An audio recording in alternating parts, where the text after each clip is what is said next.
All right, ladies and gentlemen, we are about to get ready to rumble here because it is Friday night, and you know what time it is because it's the Sportswire Radio's time to talk all the latest happenings here in the world of sports and some WWE because we are now in Mania season, and who better to speak about it with all this, everything and going on is our world champion when it comes to professional wrestling talk, and maybe we'll mix some NHL in there because he's got a Vancouver Canucks jersey, and they've been, depending on how you see it, maybe the butt of some of the jokes in the NHL. So without further ado here, we are here with Mr. Randy Dillon. And Randy, happy Friday, and how are you doing there, buddy? I'm doing pretty great, Tom. Tomorrow the road to WrestleMania begins. They always say the new year is kind of sad, like after Christmas. I always get excited because you got the Rumble. The most exciting pay-per-view, I think, one of the most exciting. Well, I tell you what, I've been sad up until this past week because now it's like, okay, you know what? We got Rumble season, we got the Chamber in a couple weeks, we got Mania, so you might have been sad those first few days after New Year, but now the way I see it, we're almost out of January, we're getting into the important season, and no better person to cover it with you, my friend. And I mean, what do you expect here? I mean, I was speaking with pro wrestling star Wildfire Nate Reese earlier on Sportswire Radio. We were speaking about our Rumble predictions, and I went on the record and said my female winner is Rhea Ripley, and my male winner, which I was convinced about it by watching Monday Night Raw, believe it or not, is Sami Zayn. I mean, what's your predictions when it comes to who wins the women's and men's Rumbles tomorrow night? The women's, I'm with you, Rhea Ripley. I don't see, there's no other female wrestler who's had much, I would say, a success in the last little while other than Rhea Ripley. Now you can maybe make the argument Bianca Belair, but I don't think she's Rhea Ripley the one you have to give this push to, whether she faces Charlotte or Bianca. I think she is gold. She's really helped carry Judgment Day with her and Dominic Mysterio. So I think for her, definitely. The other one, maybe I could say Bayley. Maybe Sasha Banks. Not after the fact they didn't have the cage match. I don't see Bayley winning it. The only other one I see is Sasha Banks, but Rhea Ripley, I think, is the clear. No, I don't see that. And Wildfire Nate Reese, though, reminded me of one wrestler that I wasn't quite sure is going to be a part of things, but would certainly need that win to kind of get back her championship, and that's Ronda Rousey, who I think we were speaking about this, and we weren't quite sure. I thought she had participated in one Rumble, but Wildfire Nate Reese had reminded me that she's only defended the title at the Rumble. So would Ronda Rousey be a wild card, just maybe? She would be a wild card, but I think just giving her the win just doesn't make sense, because then why did you let Charlotte take the title off her in that Well, because maybe they want a rematch for WrestleMania. I feel like Ronda and Charlotte last year really did their work well at Mania, well at WrestleMania Backlash. I feel like there's not much more of a story to tell. If it Ronda and Becky, it's a completely different story because they're still unfinished business. But I just don't feel Ronda Rousey has that pizzazz she had last year when she surprised and won compared to this year. Because let's be honest, her performances when taking the title back from Liv Morgan, it hasn't been great, especially the match against Shotzi. But I do admit she took responsibility. Said, I screwed up. That was one of the worst match. I felt like I let my person down, which you really see a top star come out and say that. So I definitely think Ronda understands the business. So I definitely think it wouldn't. I don't think they're going to go in that direction, letting her win. I think you have to go with Rhea Ripley at this point. Now, one of our co-hosts tomorrow night, the new Messiah, Nicholas Cranston, has reminded me he believes Liv Morgan is going to enter number one and win the Rumble tomorrow. That's his prediction. What's your thoughts on Liv Morgan? Liv Morgan has had a tale of two stories in 2022. She had a great first half, won the Money in the Bank, won the title. But I think when it came at SummerSlam, how the decision was when that controversial win, how she said, I beat Ronda Rousey, I think she lost all credibility, because we all know that wasn't the case, and she just couldn't pick up anything from there at that point. So I don't see Liv Morgan going with the same momentum as she had last year. Yeah, I don't see Liv Morgan. I think, to me, Rhea Ripley would make a lot of sense. I kind of got a little bit convinced with Nate Reese about Ronda Rousey just because there is some precedent with that, and I could see WWE going back to the well with that. And if Ronda enters the Rumble on the women's end of it, and it'll be interesting because I believe there's only 7 participants on the women's side announced, and on the men's side, I think it's just less than half. So I'm imagining there's going to be some surprises. But before I get to the men's side of it, do you see a women's surprise or two? Before I maybe ask you the same question on the men's side, and who do you think on the men's side wins it? Yeah, there's always surprises. Now we're not going to get anything like Mickie James last year. There's no doubt about that. But are you sure she is the Impact Wrestling World Champion yet again? Yeah, that would be something to see her back. Women, like, we'll see our legends. Like, I think we'll see Lita. I think maybe we'll see Trish Stratus. I think you'll see. How about Nia Jax? Nia Jax is a very interesting case because I remember her when she got fired. She was spitting guns a-blazing, and I think that really upset people. One person I think we might actually see is Naomi returning to the Rumble. Now, Naomi, I would believe more than I would believe like a Sasha Banks or was it Mercedes Moné that she's going by. I mean, I would believe Naomi a little bit more than that. Lita, I could see. I don't think Trish, because I think Trish is almost kind of like the female version of like a Cena or The Rock or a Hogan. I don't think you bring her into the Rumble, but I think Lita's a good one. Nia Jax, I thought about maybe would be one. Michelle McCool would be another one. I remember her saying things. She wasn't asked to be participant in the Rumble, but I'm actually looking forward to some NXT stars. I think definitely we'll see Gigi Dolan and JC Jade. Tiffany Stratton, I think, could really make an impression.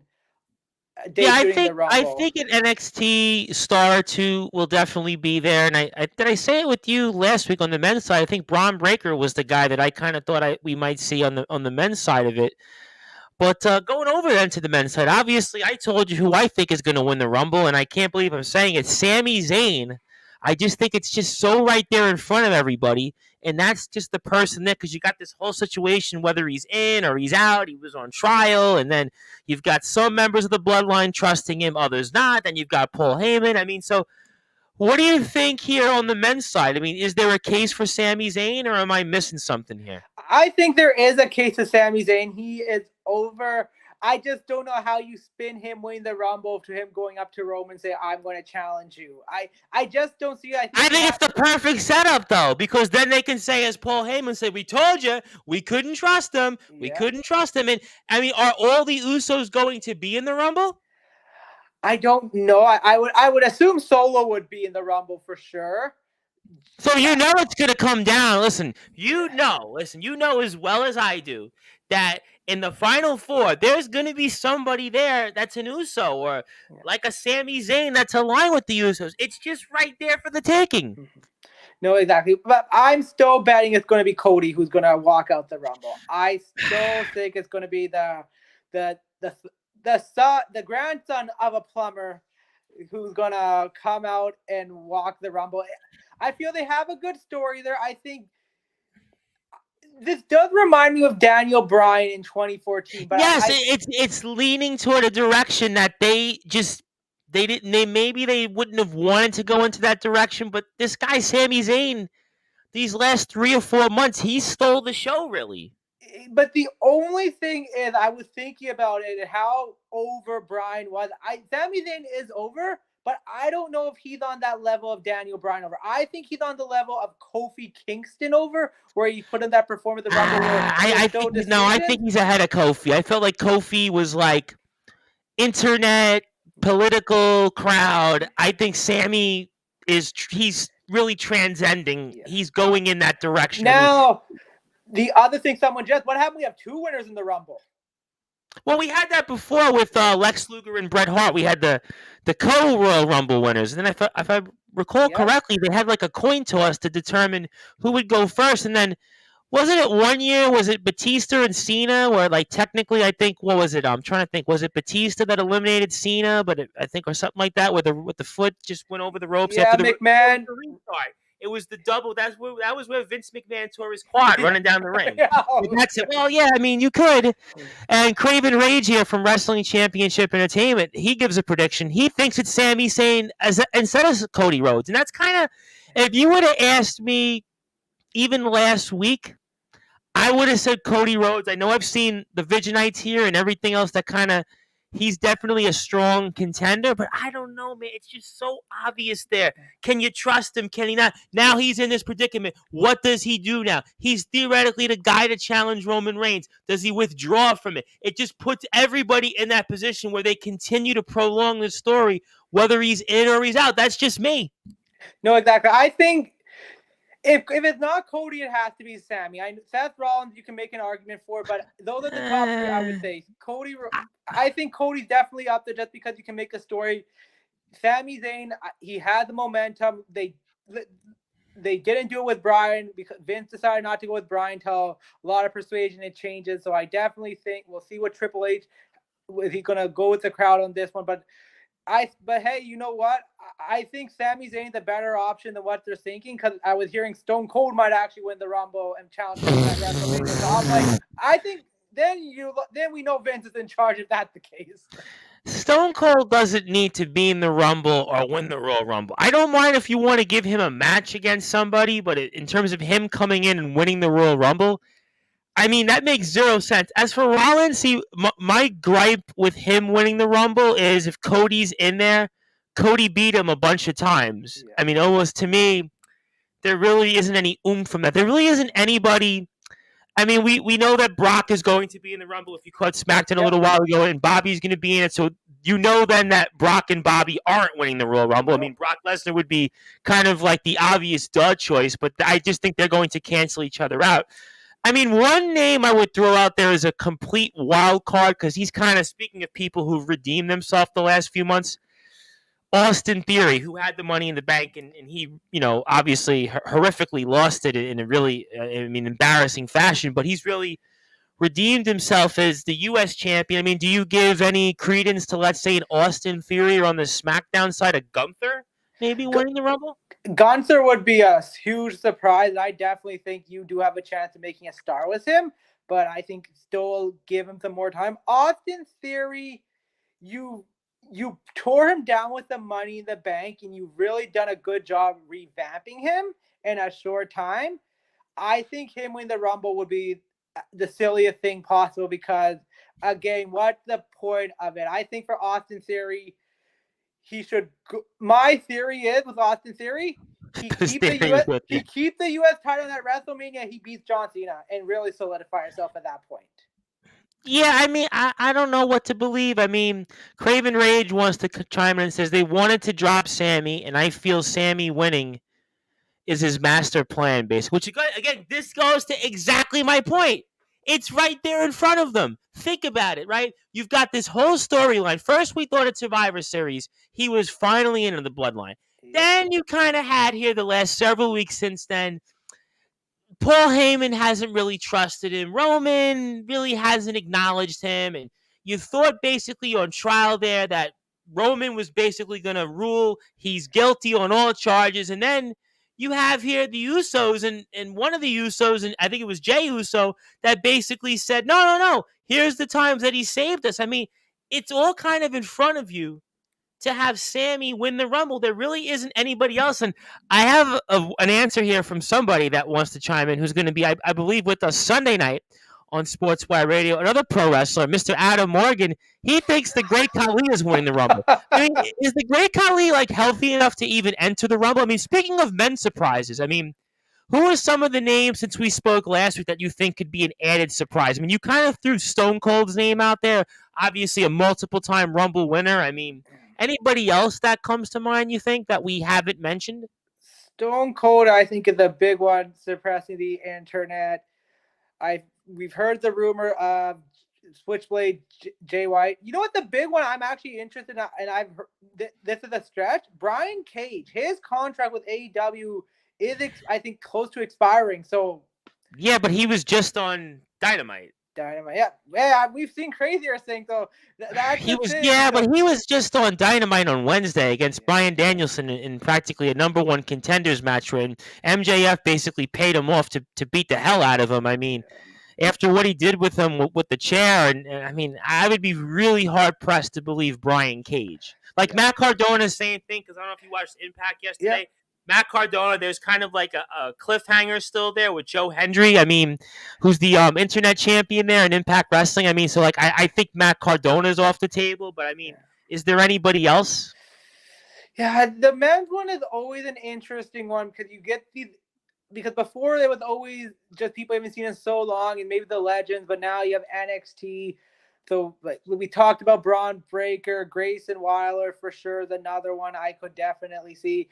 Carmelo Hayes is a one I definitely see. Apollo Crews may be coming in, so there's definitely going to be some surprises. But from what I've heard, the Triple H is keeping these surprises airtight because they talk about how they really want to make this a memorable. Well, I got one, and I have a couple of comments from Craven Rage, but I do have one that I kind of thought was interesting. I don't know if he was injured or not, but if you watch him in the 30th anniversary segment of Raw on Monday, and he's a guy that I had thought about this before we went on the air, that he actually hasn't had a match in the WWE in over 20 years, and he's actually wrestled quite a bit over the past several years in the Indies and GCW, and I think would be somebody that actually could compete in the Rumble, despite how they kind of left it off. It would be X-Pac as a surprise entrance.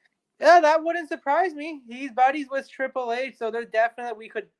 Haven't seen him in over 20 years actually wrestle in the WWE. I mean, he's still young enough. He's really turned his life around. He's in pretty good shape. You saw him in GCW and some other places. I mean, that would be a guy as a surprise entrant, I would believe. Yeah, no, I could definitely see X-Pac making a surprise entrance there. Like, I think that is definitely one guy we could definitely see showing up. RVD is another name that comes to mind. Yeah. The Hurricane, he's always fun to see. Don't get me wrong. So there's always guys here and there you're going to find. Because I remember last year, the Rumble, watching it, it was really disappointing, the entrance, because it was also predictable. You knew they were just kind of filling in the reason why the Rumble is so much pizzazz because you never know who's going to show up.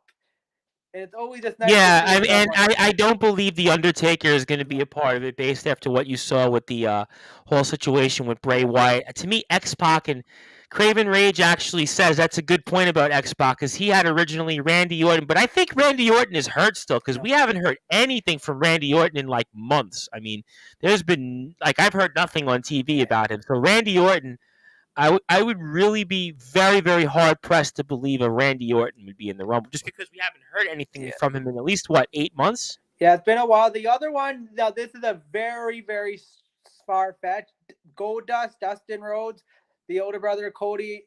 He's done it before. He's been in Rumbles as a surprise entrant, I think twice, right? I think 2 different times. His contract with AEW is done. He said he wanted to end his career close to 2023. So, and they could add something to the feud if they do go with Cody, the Rhodes family versus the Bloodline. So, yeah, I mean I don't know if they would go that way in terms of a feud, but Goldust, I could see Goldust. That's a fair one because I did hear the comments he made last month that he does want to end his career at the end of 2023. And he's a guy that's had like 17 stints in the WWE, so I could see maybe very underrated guy. Like he was very successful what he did. It's a shame he didn't get much with the gimmick, but he's very underrated in the work. Yeah, he had a career, if you look back based on a longevity standpoint, I mean, it's going to certainly be a career that, it's really impressive. I know he didn't win a world title, but he definitely had a really, really interesting career. And Craven Rage says Roman has been giving looks that he doesn't trust Sammy. Yeah, and that goes to my point as to why I think Sammy's going to win the Rumble, but here nor there. And anything else of note before I maybe ask you a thought or two on AEW and then maybe some thoughts on the NHL before Rob Marassa comes on here in 15 minutes? The Rumble, the other, I think Kevin Owens and Roman Reigns, that's the match will, depending how that match starts, if that match kicks, I expect that match to go on early, and that match will give an indication on how the night will go. Because if Sami Zayn somehow shows up, if Sami Zayn somehow gets in Kevin Owens' business, and we know Kevin Owens is not going to win the match. Yeah, I mean, that's why, to me, it's like such a waste. We've seen this already before. On top of it, even Kevin Owens' comments, I think it was not this week's Raw, but the past week, basically saying he's going to try his hardest to win the championship, basically telling you, I'm not going to win.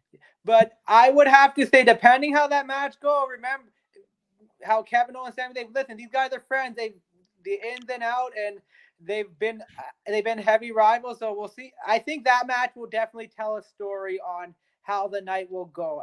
There will be an indication there to see what they'll do with Sami, but I think Sami Zayn will be one of the finalists there in the Rumble. I think either it's going to be Jey Uso throwing him over the top rope to say, I knew we could never trust you. Because remember, they had beef. Jey was always from day one that we can't trust this guy. So I think it would just be poetic justice for Jey to be the one. Now that I would believe. I definitely think that there's going to be Usos in the Final Four. There's definitely going to be Bloodline members in the. To me, it's so obvious that that's going to take place. One other name, I know you mentioned it, but not quite in the Rumble, but I have to throw him out there as a potential entrant is Edge. Yep, Edge, definitely. I think Edge would be definitely showing up in the Rumble. Mania season, they want to get big names, and Edge said this is most likely going to be his last year. So definitely... Yeah. I could see Edge. I think he's got something left in the tank. There's still some unfinished business there with the Judgment Day. I think Edge would be a good name, and I have to throw this out there for giggles, Goldberg. Yeah, that's true. Someone's going to be next with the spear, but I don't think he's winning the Rumble, but he still owes a couple of appearances on his contract, so this might just be a way they can that's exactly why my point. And he would be a guy you'd throw out there in some type of feud with somebody. I mean, that would be an interesting rub. And Craven Rage says Sammy wins and goes to face Roman before Mania. No, but I think he would do it at Mania because I think we have Elimination Chamber 3 weeks from Sunday. That's in Montreal. So I mean, I do think that there's going to definitely be some semantics there with that. Yep. That's why I think he's not going to win the Rumble. If he's going to turn the Bloodline, do it in Montreal. Do it where the crowd's going to be hot for him, where they're just going to be... I think him and Kevin Owens. I mean, they're both from Montreal, so I think that's going to be an intriguing part. And I have to ask you, when it comes to AEW, what did you think of the tribute match between Jay Lethal and Mark Briscoe? I loved it. I thought it was a fitting way to cap off the career of Jay White. And how Jay Briscoe how he ended his career. Like, we know, one thing I give Tony Khan credit is how he treated the wrestlers, especially Pat. We thought the tribute he did with Brody Lee, and I think that was really classy. And what he did with Jay Briscoe, I just thought that was really incredible how they saved that moment for him at the main event, gave that to his brother. We don't know what the future holds for his brother, but I think this is really just one way where it feels a good moment where you can move on, because it's just such a tragedy how it all went down. Yeah, I don't know if he comes back right away as a competitor. I know there's a situation there with the tag team titles. I'm going to imagine that he will wrestle again. I don't know how that'll transpire. I mean, he has been a singles guy before. So I do think there'll be something there with that. I just don't know how or when that process will be. And I thought it was the right move to have it at the end of the show rather than the beginning, because I think that you were waiting throughout that show to kind of figure out where that would all end up in terms of the outcome of that. And also, I thought it was great that they had the Jericho Appreciation Society open. I thought that was good. So I think that, we'll certainly see. And I wanted to ask you quickly on a thought that I didn't think I was going to ask you, but I was curious on your thoughts. I don't know if you heard this or not, but Major League Wrestling, which has a number of different wrestlers, is actually going to be now on Reels, the Reels network. They actually signed a deal, and they're going to be on right after NXT. When NXT airs 10 o'clock. And what's your thoughts on now another promotion getting a major TV deal there? I think it's great because... Remember, when WCW ended between 2000 and 2001 to even 2019, there wasn't many options for wrestling fans. TNA was for a while. Yeah, TNA was a while, but it could never get to that next level because of so many things. I could go with Dixie Carter, bring Vince. I mean, they did have. I think they did $1.5 million. They were a second promotion for a little while. They did have their moments. I felt they hit that, and then they just fell off the earth. Like they couldn't. They brought Hogan in there, and they brought Bischoff in there, and then they turned it into WCW because literally were. They were really doing really well. They were great. They had AJ Styles, Samoa Joe. They had Jeff Hardy, and they had the Motor City Machine Guns. I mean, they really were building in that. Then they kind of went into an alternative there. But I was just curious because Reels is actually, I didn't even realize this, has almost as many households that get reels is TNT and USA, and I thought that was a kind of an interesting deal that they have there with MLW. And MLW has a number of big time former WWE guys and guys that people would know.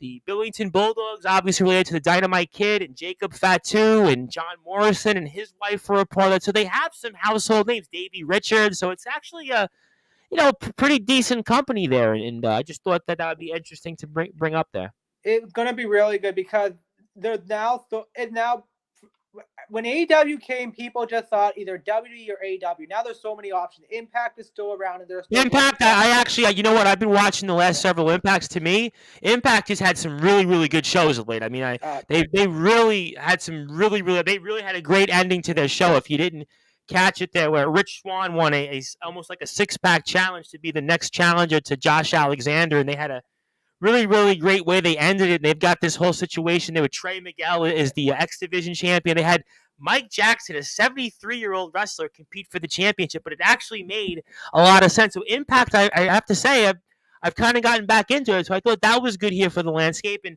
I know we spoke a lot about wrestling, and you'll be with us here when I make the announcement tomorrow night, right after the Royal Rumble. It'll be a bunch of us, and I'll do a video. I'll post it on social media so people will get a kick into it, because one of my hints is that there's going to be a Royal Rumble match that's sponsored by a drink company, and I actually have this drink, and I'm going to try it on the air. Well, it's called the Pitch Black from Mountain Dew. So we'll see if I actually turn black, Randy, and I basically just almost dissolve, and who knows what else. But one of those hosts that I think is going to be with us tomorrow night, the resident rock star, Sean Jovi, says, I want Cody Rhodes, but logic says Sammy. And then if you just saw SmackDown just now, Solo Sikoa just hit, and he super kicked Sami Zayn. So Sami Zayn interjected himself in the main event, and now you've got even further tension after what Roman said to Sami, just don't show up in the building. Sami shows up, and now you've got this further intricacy there. And Kevin Owens looked at him, and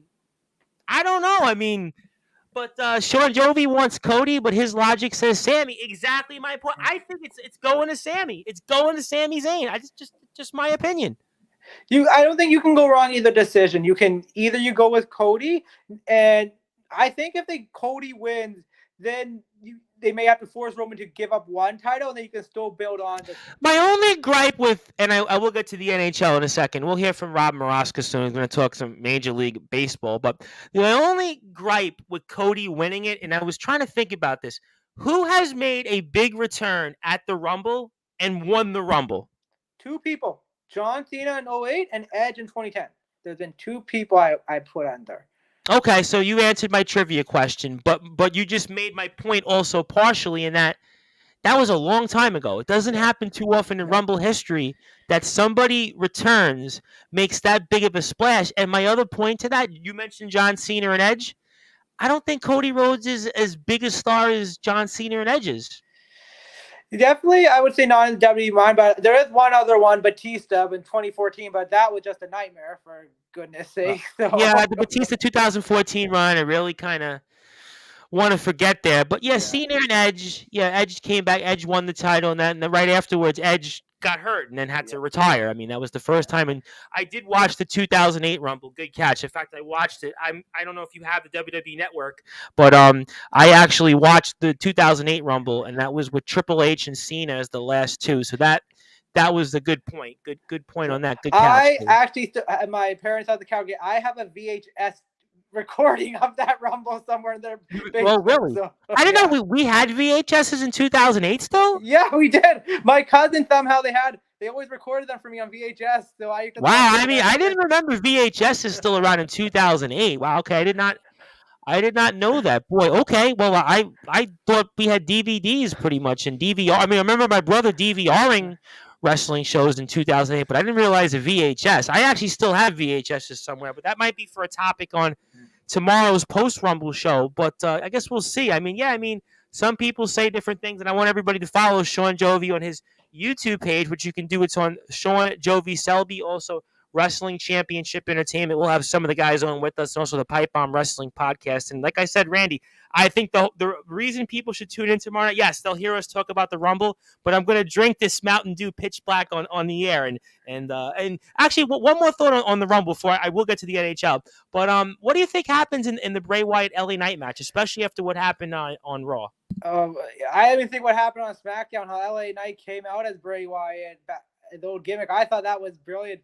This is very interesting because I think both guys have done such great work to build themselves up. I do think Bray Wyatt's going to come out on top, which it's really a shame for LA Knight because he's done such great work, and I think he's going to be a star as long as Triple H is still in charge. I like him. I have to say he's won me over a little bit. I still feel like Bray Wyatt, there should have been a different way to come up with this, and I really don't know what to expect in a pitch black match. Because like I said, I have the drink, and I'm terrified what's going to happen. I would have to say Uncle Howdy will show up somehow in the match, and he may even cost Bray Wyatt the match, or maybe somehow the Fiend character returns, but it might be Bray Wyatt and someone else as the Fiend. So there's definitely going to be a very interesting field in how this match works. So there's so many different dynamics.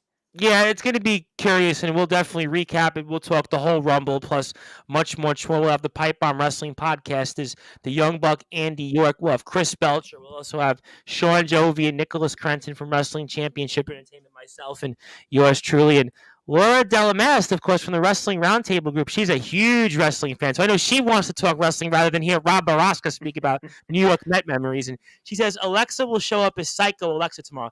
That's a good point. I mean, what do you think then happens, I guess, in Bianca and Alexa? Does Alexa have a shot here to take the championship, or what do you think there? No, I don't think Alexa Bliss is going to walk out the championship, but I do think Psycho Alexa, I think we're going to see tomorrow because they've been building this up.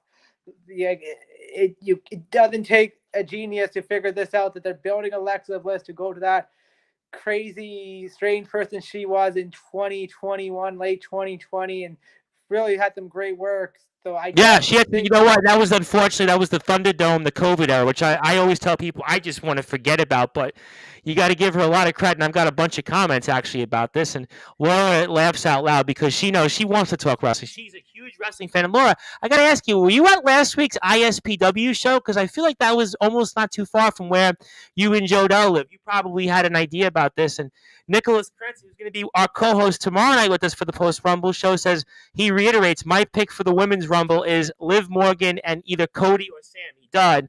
Laura also says, yes, she was. Yeah, give me a report. How was it? Because I heard a couple different things. I heard it was a really good show. Correct me if I'm wrong. Who was it? Was one of the Usos' cousins there on the card? I think I'm trying to remember who it was. It was I forget. You'll probably know it better than I was. And also Craven Rage says I'm taking Alexa Bliss over Bianca. Really? He's got Alexa Bliss over Bianca? I guess till Bianca loses the title. I guess you agree with that?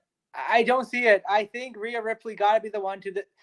You build up Bianca Belair so much that I think Rhea Ripley has to be. You had to be the one at this point. Yeah, so. I gotta be honest. I do want to see Bianca lose the title. She's one of them that falls into the category as a great chaser, but as a champion, it hasn't done anything for me since she got the title back from Becky. I enjoyed her more when she was chasing the title from Becky. I don't know if I'd necessarily want to see her as champion much longer. And Laura wants to remind me, yes, Alpha Jr. Yes, that was who it was. That's who I was thinking of. It was Alpha Jr. who was on the ISPW show. And also I have here from Nicholas Crenson, Hangman versus the Yuta rematch is really good as well. Yeah, no, we'll definitely, we'll talk about whatever people want to talk about there when it comes to those shows. And definitely Laura, want to give a shout out to because she has a wrestling group, by the way, on Facebook, which has tons and tons of members. It's called the Wrestling Roundtable, and they talk about SmackDown, they talk about Raw, they talk about AEW. They post all these shows. And Laura is a huge, huge wrestling fan. She knows her stuff on wrestling. And Craven Rage wants to remind me that Bianca is championship material. I don't agree that she isn't championship material. I just think that she has had the title too long. She's basically had 2 long title runs in the span of 2 years almost. So that tells me that I'd like to see somebody else win it. That's all. You agree or disagree with that? I agree at this point because I think earlier in the year it was so focused on her and Becky battling out for the title. Then you get Bailey in there where she did defend the title a little bit more, but it still was focused on her and damage control. Like it was kind of like he only really faced two people, not many other people for the title. And that was like when Becky Lynch won the title back in 2019, I would feel the same way where Becky really only had a feud with Lacey Evans and Sasha Banks. Yeah, well, Lacey Evans, I would imagine, is going to be in the Rumble. She's going to be there. So definitely, I think when you can't really give someone a run and get them multiple competitors, and this is where I think NXT does a better job in WWE, especially back in the day when someone had a long championship run, like Asuka and Shayna Baszler. Yep. They gave them multiple. Well, I had somebody tonight mention when we were on with Nate Reese that they thought Asuka was going to win the Rumble, which I thought was kind of interesting because Asuka, as you mentioned, had, I believe, the longest women's title run in history, if I'm not mistaken. So, and there's some history there because Asuka, since she lost to Charlotte, things haven't been quite right. So. There's some history there. Yeah, and you can even throw, listen, Lacey Evans, she had some history with Charlotte and Ric Flair. Yeah, true there. It was bad history we don't want to remember, I can tell you that much. Well, I don't think WWE was going to acknowledge that these days, especially with their own troubles with Mandy Rose. And Laura wants to tell me that Bianca's reign is over. Yeah, I definitely agree with that. And then Craven says, are they doing Charlotte and Bianca? No, I don't think they're unifying titles. I don't think this is that. Laura also says, yeah, Brock. Mentioned Brock has entered the Rumble. He appeared in the whole Bobby Lashley package. I had mentioned that also. I would imagine the Hurt Business are going to come back as well. So I think that just Brock and Bobby are going to cancel each other out, and that's why that they're both not going to wind up winning the Rumble. And Laura has one I forgot, Carmella. Yeah, I could see her making Carmella coming back. That's a good one. Yeah, definitely make a surprise Rumble. Obviously, former champion. That's a good one. Yeah, Carmella. That was somebody that hasn't been around in a while. That would be a fresh opponent for somebody new that hasn't been on TV in what, 5 months? About 4 or 5 months. Unfortunately, the news her and Corey Graves had a miscarriage. Yeah. So that makes sense. Yeah, that's a good one. That I hadn't thought about that one. That's a good one here, and I wanted to get it in here. I mean, obviously you have your Vancouver Canucks. Yeah. Well, actually, one more comment before I promise I'll do it. She's been posting a bunch of pics. She's shredded as hell, making her big comeback since the miscarriage. Yeah, I definitely would like to see that as well. And Carmella, always one of my favorites, and of course her father was also a wrestler, sort of technically in the WWF. He was what was his name? Paul. I'm trying to think. Was it Paul Van something? I think. And Paul he wrestled on Superstars. He wrestled. In fact, I watched an episode on Superstars where I saw her father wrestle Razor Ramon on the WWE Network, and then Craven Rage wants to tell me Natalia. Paul Van Hale. Thank you very much for that. Thank you. I thought it was that. Natalia's going to be. She'll make an appearance. Natalia, I think is going to be in 20 years from now, we'll still be talking about Natalia. Because Natalia, I believe, has wrestled the most matches of any woman in WWE history. And I think she's in the top 10 in all-time history. I think she's actually wrestled, don't quote me on this, actually more matches in the WWE than Bret Hart, her uncle. So, and she did it in an era where women's wrestling was not respected in some of the stuff. So you got to give her credit for. And Bianca has faced all the women from the Four Horsemen besides. No, I think that Bianca. No, did it be? Yeah, that's a good point. That's a good point. Yeah, Bianca. That was the original plan I heard for WrestleMania. It was supposed to be Bianca Belair versus Charlotte, though. And Laura says here, I'm sorry I haven't gone back to hockey, so I'm getting hit with left and right comments. Natalia's not a grandmother. She's a grandmother to the division, but I mean, she's not a grandmother period because she's not a mother. But yeah, in terms of her being a grandmother, I mean, she was there, I want to say in 2008 or 2007. I remember her wrestling. 2008. Yeah, she's been there 15 years. Like I said, she's wrestled more matches on TV. And then her uncle Bret Hart. It says, "Oh no! I don't even think Natalia's that old. I don't even. Hey, she could kick my butt in her old age. I can tell you that much. I'll tell you what. And Natalia's got to be about. I want to say maybe just touching 40. I want to say, which in wrestling is nothing these days. I mean, it's nothing. But I got Rob Maraska in the background here, and I know I got to spend a few minutes on baseball. I know, Laura, we're disappointed. We got to have Rob Maraska on.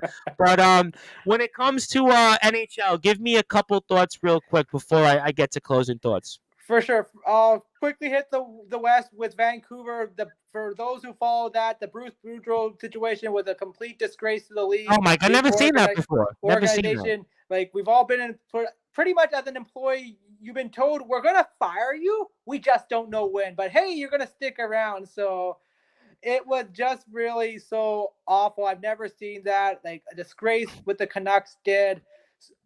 So hopefully, I think Booze Booge will definitely come back. But the Vancouver Canucks are a mess. We hear our friend Brad Weiss, the Brew Force, said the New York Knicks and how James Dolan delusional. Hey, Francesco Aquilini delusional. The Vancouver. I think the New York Islanders are going into that category as well because they have a coach right now, which I think is really in a lot of hot water right now, and Lane Lambert, and I think a general manager that's in a lot of hot water as well. I don't think Lambert's as much hot water as Lou is, because Lou made the decision. Yeah, but you always, if you're changing general manager, you're changing coach. Yeah.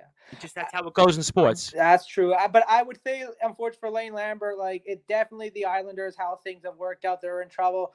Keep an eye on the Buffalo Sabres. Oh my goodness. It's Thompson. I mean, listen, they're right there. I tell you what, they're finding ways to win games, and you know they might sneak in, and I wouldn't want to face them right now.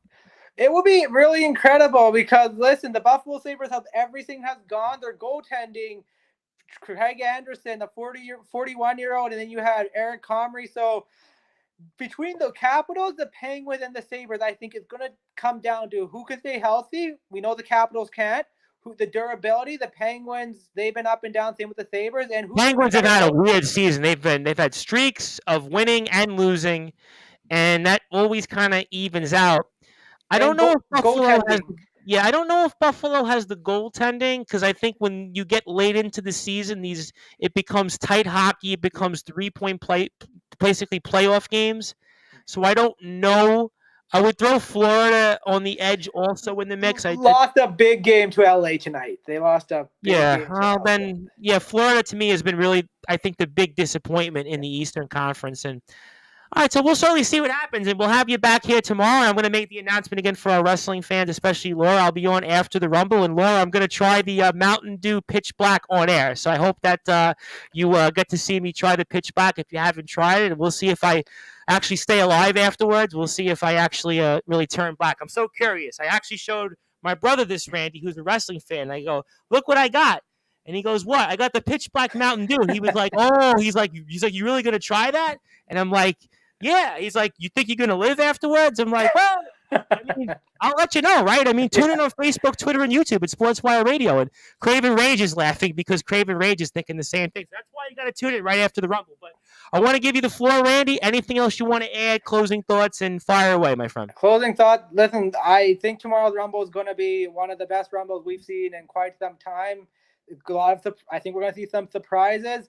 If Sami Zayn wins the Rumble, whoever go bet on that, they're going to be a millionaire because I still don't think it's going to happen. But I don't know, man. It's going in that direction with Sami Zayn. I mean, really, we tried to kind of basically, as I was back in college in my law class, kind of making a case for different people. And, I mean, he's got the best case, in my opinion. I mean, Cody sort of convinced me. I brought up Theory. I brought up Gunther as wild cards. You kind of made the point that it's too early for them. Seth Rollins you brought up, but I just think Cody has beat him a few different times. I mean, Brock and Bobby would make logical sense, but they're going to cancel each other out. So, I mean, I don't really have anybody else. Sami Zayn will tell a definite, interesting story. Women's, as I said, Rhea Ripley's going to walk out the champion. The Pitch Black match going to be interesting. And for hockey, we recorded a new episode last night of the Hockey Fan Chat with a Vancouver Canucks fan. We'll hope to have that out because, listen, in Vancouver, for organizations who think it bad, Vancouver doesn't get any bad because they've been in a circle for about 10 years saying we're going to... Yeah, they've been in a peripheral. It's interesting because Buffalo looks like maybe they've finally turned the corner. I think they have the longest drought of not making the playoffs in the league, and I think Vancouver is going to wind up being not too far behind. So we'll figure that all out. We're definitely looking forward to being with you tomorrow night. Can't wait, my friend, and enjoy, and thank you for being our champion here for wrestling coverage on Sportswire. Always a pleasure being on. We'll see you tomorrow. All right, and that was Randy Dillon, our hockey and pro wrestling analyst, and we are here with Rob Moroska. Rob, man, we're going to lose a whole bunch of listeners here. We're talking wrestling, and you're going to give us Met memories. Now, I'm only goofing here to some extent, but obviously good to be with you. I know it's been a while, but got some news here on the Hall of Fame front. Well, we got a few minutes waiting for some of these other guys to come in and talk sports, and that Scott Rowland was the only player to be elected to the Baseball Hall of Fame, and give me your thoughts. Yes, that is. I just want to say something quick. Laura's my cousin, so she doesn't mind listening to me. Nah, she's a big Uh, wrestling fan. She was fired up the first time. I gotta yeah, say, she was she fired up is, wrestling.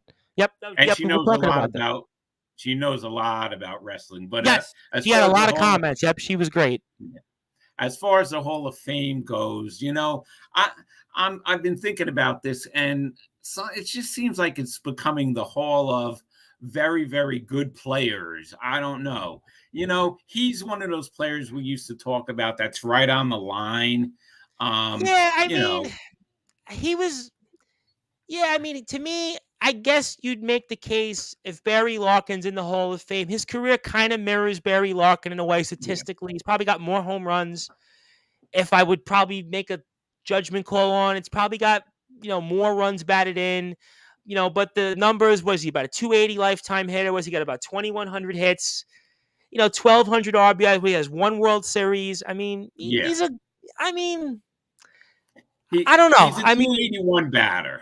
You I know, think what helps him is that he was clean. He wasn't a steroid guy, and they got to pick somebody. Maybe that's my thinking. He also played in St. Louis, which is a big hotbed for a lot of baseball fans. A lot of writers come out of there, and I'm sure he had that pro St. Louis bent. I mean, if you are going to make that judgment call, on yeah. Roland getting Which in. which goes to the question: which cap is he going to wear into the Hall of Fame? Is it going to be the Phillies or Well, the he played Cardinals? longer. He technically played longer as a Philly, right? But he won Yes, the World Series as a Cardinal. Then he had a couple years with the Reds. which Um, he went downhill with the Reds. So he might have you know, 1 year with the Reds, and I'll get to this in a second from Carlos Otoro Chavez. McNeil got locked up. We'll talk about that in a few minutes. Also, C2K is in the house. Courage to kill, Mr. C2K. C2K. I'll be back also tomorrow with post Royal Rumble coverage, so definitely hang out with us then as well. And C2K, of course, the legendary wrestling star from upstate New York. But yeah, I mean, Roland. I mean, look, I hate to say it, but I mean, a guy like Jeff Kent might have a better case than Scott Rowland. But Jeff Kent, as you know, wasn't popular with the writers, and he wasn't popular with his teammates. no, and that's one. And Jeff Kent was, this week he was pretty The pissed last one about on the it. ballot, right? Yeah, he was vocal this time about it, and he's not happy about it. But like you said, he did not get along with the riders. He didn't have a good attitude, and I guess that counts for a lot. Yeah, I mean, Um, Rowland. I mean, he was a clutch player. I know you don't, factor in postseason. I mean, third base, maybe from the position.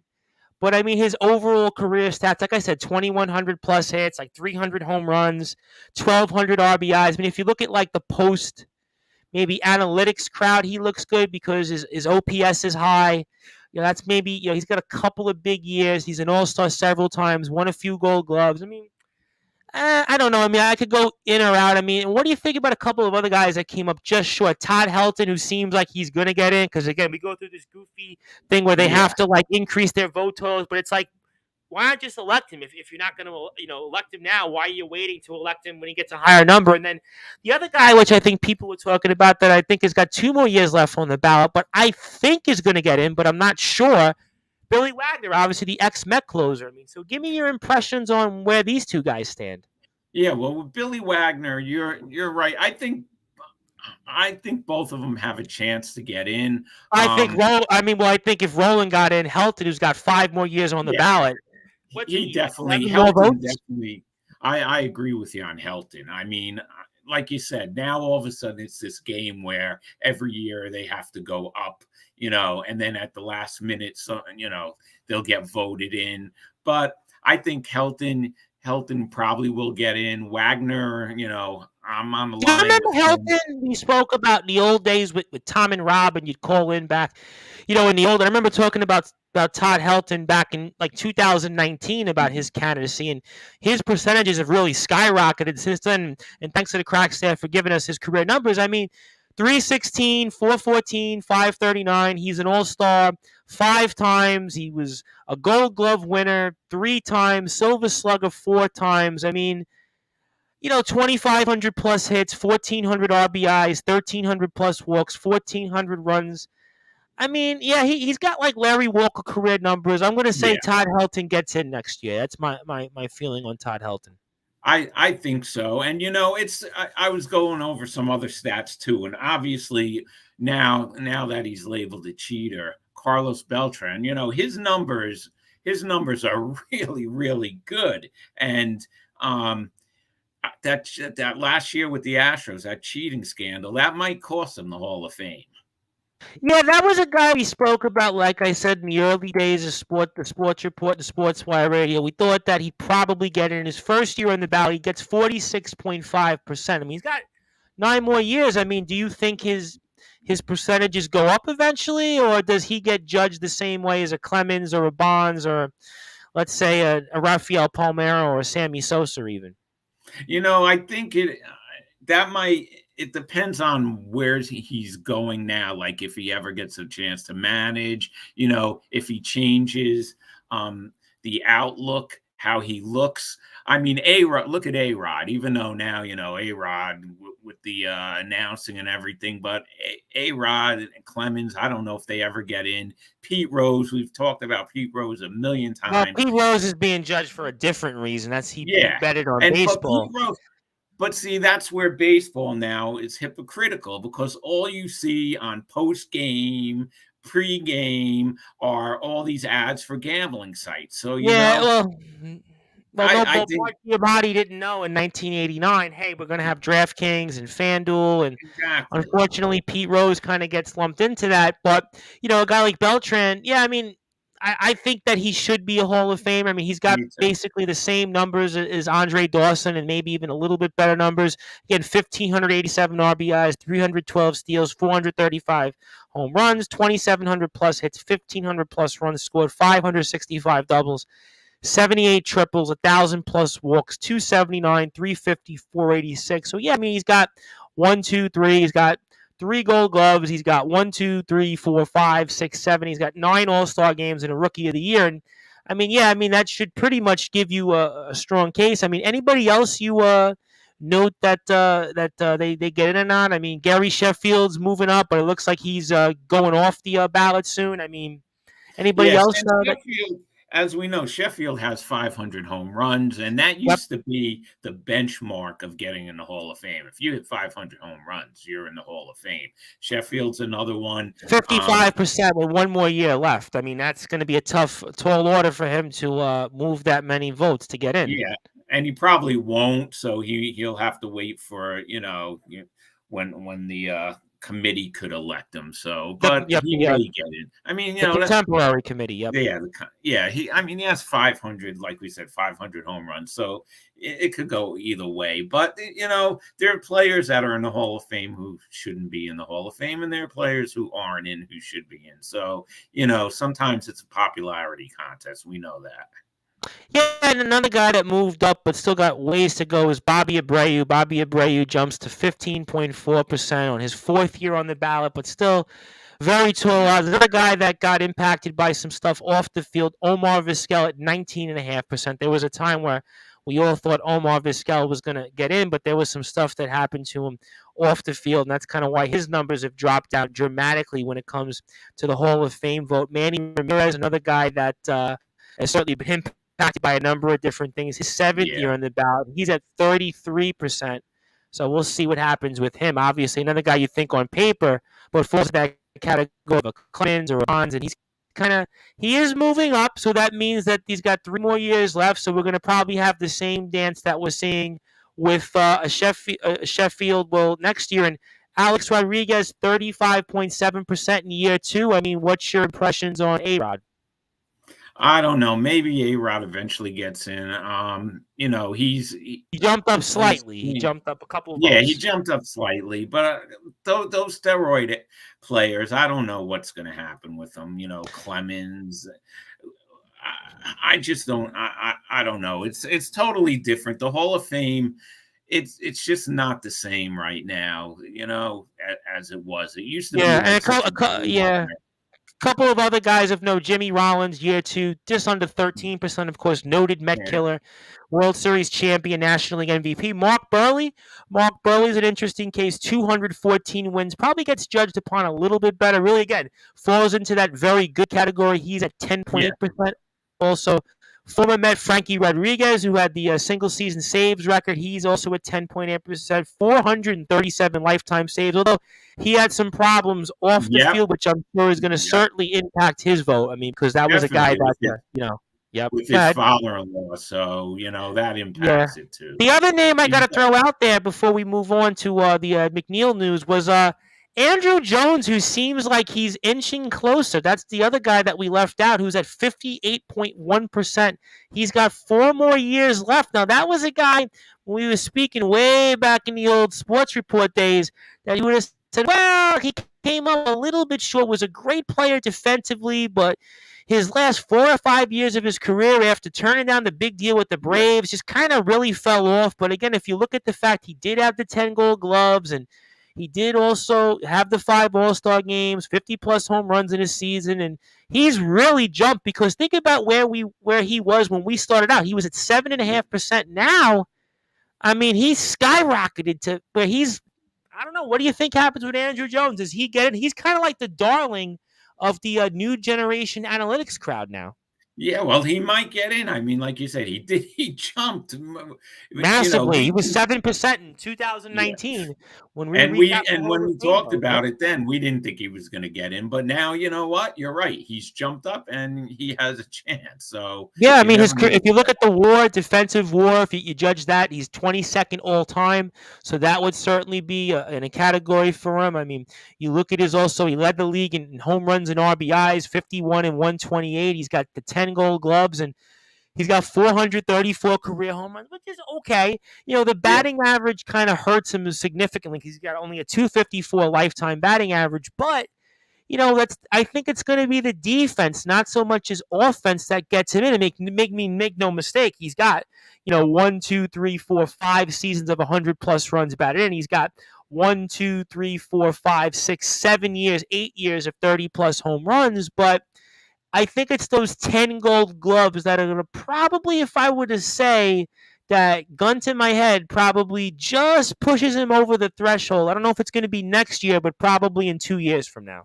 Yeah, I agree with you. Those gold gloves. 10 gold gloves, man. Unfortunately, though, 10 gold gloves with the guy with 400-plus home runs, probably gets him in. And obviously, what is ruffled the feathers of a lot of fans, especially like you as a big Met fan, that the guy who has a lot of gold gloves that's not in the Hall of Fame and has never been considered as Keith Hernandez.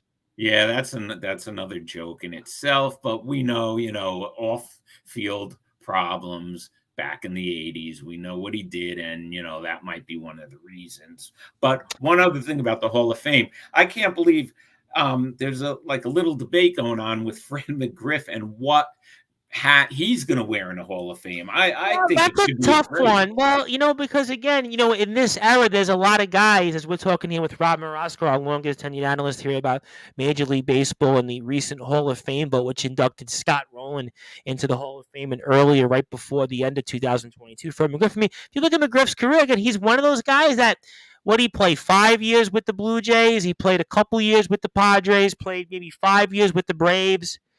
Played a handful of years, maybe 4 years in Tampa, and he played with the Cubs, the Dodgers. I mean,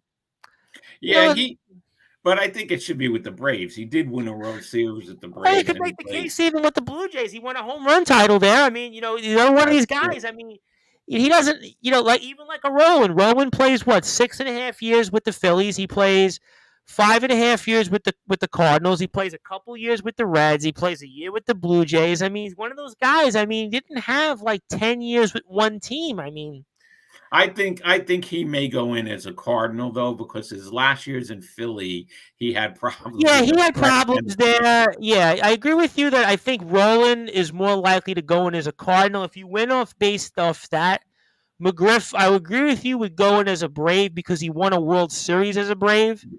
And I think that his trade to Atlanta symbolically meant, I think, a lot there to that young and up-and-coming franchise. And it kind of gave them a bat that they needed, and it kind of led them on their way to, I mean, I really can't call it a dynasty. They won one World Series, but they were a perennial playoff team for a number of years. So, yeah, I mean, I would say McGriff should go in as a Brave. I mean, obviously, at least it'll be a little easier. Let's say if an Andrew Jones gets in because the majority of his career is with the Braves. But, Billy Wagner's another guy. Let's say he gets in next year, and he's going to have a decision because he played with the Astros, he played Yeah. with the Phillies, he played with the Mets. I mean, so I I don't think know. I think he goes in as an Astro though, but you never know. Like you said, 2006. That's Scott Rowland. That's the year that kills me with him, of course, because that's the year the Yeah, Cardinals won the World yeah, Series. So, and you that know, was tough because that Cardinals team really. I mean, I believe all time that they have the worst record of any team in Major League history to win a World Championship. They were 83-78 that year, and that Met team really steamrolled everybody. It was almost kind of like a modern day version of Mets Dodgers NLCS. And again, you look at Roland's career. It's 281, 316 home runs, 1,287 runs batted in. He's got 2,077 hits, 517 doubles. Never led the league in any category. He has one, yeah, two, three, four, five, six. He has 8 Gold Gloves. I guess if I were to look at that, that's probably what just gets him over the top. The 8 Gold Gloves, because defensively he was very good. And again, a guy that was at 10% his first year on the ballot, but jumps up drastically. And the 8 Gold Gloves, he knocked in 100 runs, 1, 2, 3, 4, 5 times.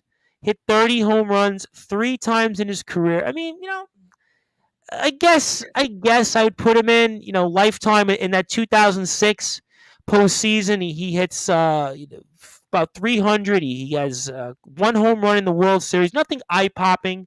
220 lifetime in the postseason. Nothing crazy. yeah. But I mean, I could go He's in. either. Yeah, I could go either way with a Roland. I mean, the 8 Gold Gloves probably just puts him over the top because defensively, which I think again is going to be the same reason why Andrew Jones eventually gets in, because Andrew Jones got the 10 Gold Gloves. And going over to the modern day, I do want to mention it because Carlos Otoro Chavez mentioned it. While we wait for some of these other guys to come in, now we'll give you time, just like we gave Randy time. Jeff McNeil re-signs for a 4-year, $50 million contract. Give me your impressions. I'm happy with that. The Mets did what they had to do, bringing back players. Okay, Sure. Diaz, that was big. Nemo, that was big, and this was big too. This shows me, that Cohen really he cares about the core of the team and what the fans want. I think this is a good, it's pretty bargain too. 50 million. There's an option for a 5th year, a club option, so it could bring the contract up to over $63 million. So I think that was a good move. I'm happy with it. And overall, obviously, we haven't spoke since the news the Mets had lost Carlos Correa back to the Twins. One of the more bizarre situations in the sports. And give me your impressions on all of that and the Met offseason as a whole as we get a little closer now to spring training. I think we're a little less than 3 weeks now until pitchers and catchers report down to Port St. Lucie. Yeah, it'll be here very quickly. But, that whole thing was crazy. It was a mess. They used the same doctor as the Giants did. So I don't know if, they thought they were going to get a different result. The Twins, he went back to the Twins. He played last year for the Twins, as we know. The ankle hasn't been a problem yet, but the Giants and the Mets were afraid that it was going to be a problem in the middle of the contract, not even the back end. In the middle. Well, it's a lot of years to give to a guy. I mean, contracts we see historically. I mean, these guys have gotten to big contracts and they never live up to it. So, I mean, there is a point that if you sign somebody to 10 years, what are you getting? It was risky, and after a while, to me, it's over. It doesn't matter. I like most of the moves that the Mets made. Now, this latest move, getting Tommy Pham, okay, for 1 year. The thing that worries me about that move is him in the clubhouse. Right now, the clubhouse seems like it's going to be a great clubhouse like last year. Is he a cancer in the clubhouse because of what happened with the slap? I mean, I don't know that answer. I do have a couple of comments to piggyback off this. Thank God Correa goes to the Twins. One bad season or an injury, and the media and fans would chew him up. I mean, listen, Tommy Pham is not here, I'm imagining, to get 500 plus at bats, but I mean, I'm imagining that you're using him in a similar way that you had in like a Kevin Pillar in the past, or a guy that's going to come off the bench and spot start. And I mean, he is a veteran player. I mean, who else would you have wanted then if you didn't want a Tommy Pham? I mean, you Yeah, are. well, there's not too many left right now, so take a chance. I mean, it's only for a year. We'll see Yeah, what it's a happens. 1 year deal. I mean, and it's a prove me deal for this guy too, because he's going to be 35 at the start of the season, so he might be looking at it and saying, you know what, how many more contracts do I have left? And I'm coming to a team that won 101 games last year. I Yeah. was on a couple different teams last year that struggled, and maybe I'm going to be motivated. And also, Carlos says Tommy Pham needs to step up if he plans on getting a good contract, which is kind of my point. And Joe Dell here, of course, the legendary Joe Dell, Sleepy Hollow, says blueberry. And what's the blueberry reference for? It's an inside joke. It's really not even that funny, so All I'm not right, even all gonna right. get Well, we're into getting it from all sides, and he agrees with me. Yeah, I think it's a prove-it year.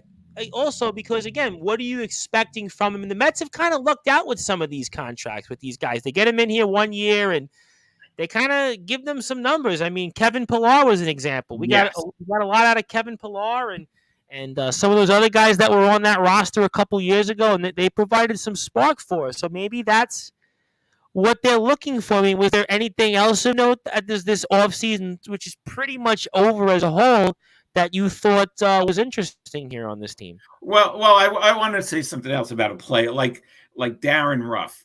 Yep. Big He's name gonna we talked probably about on Sportzwire. Yep.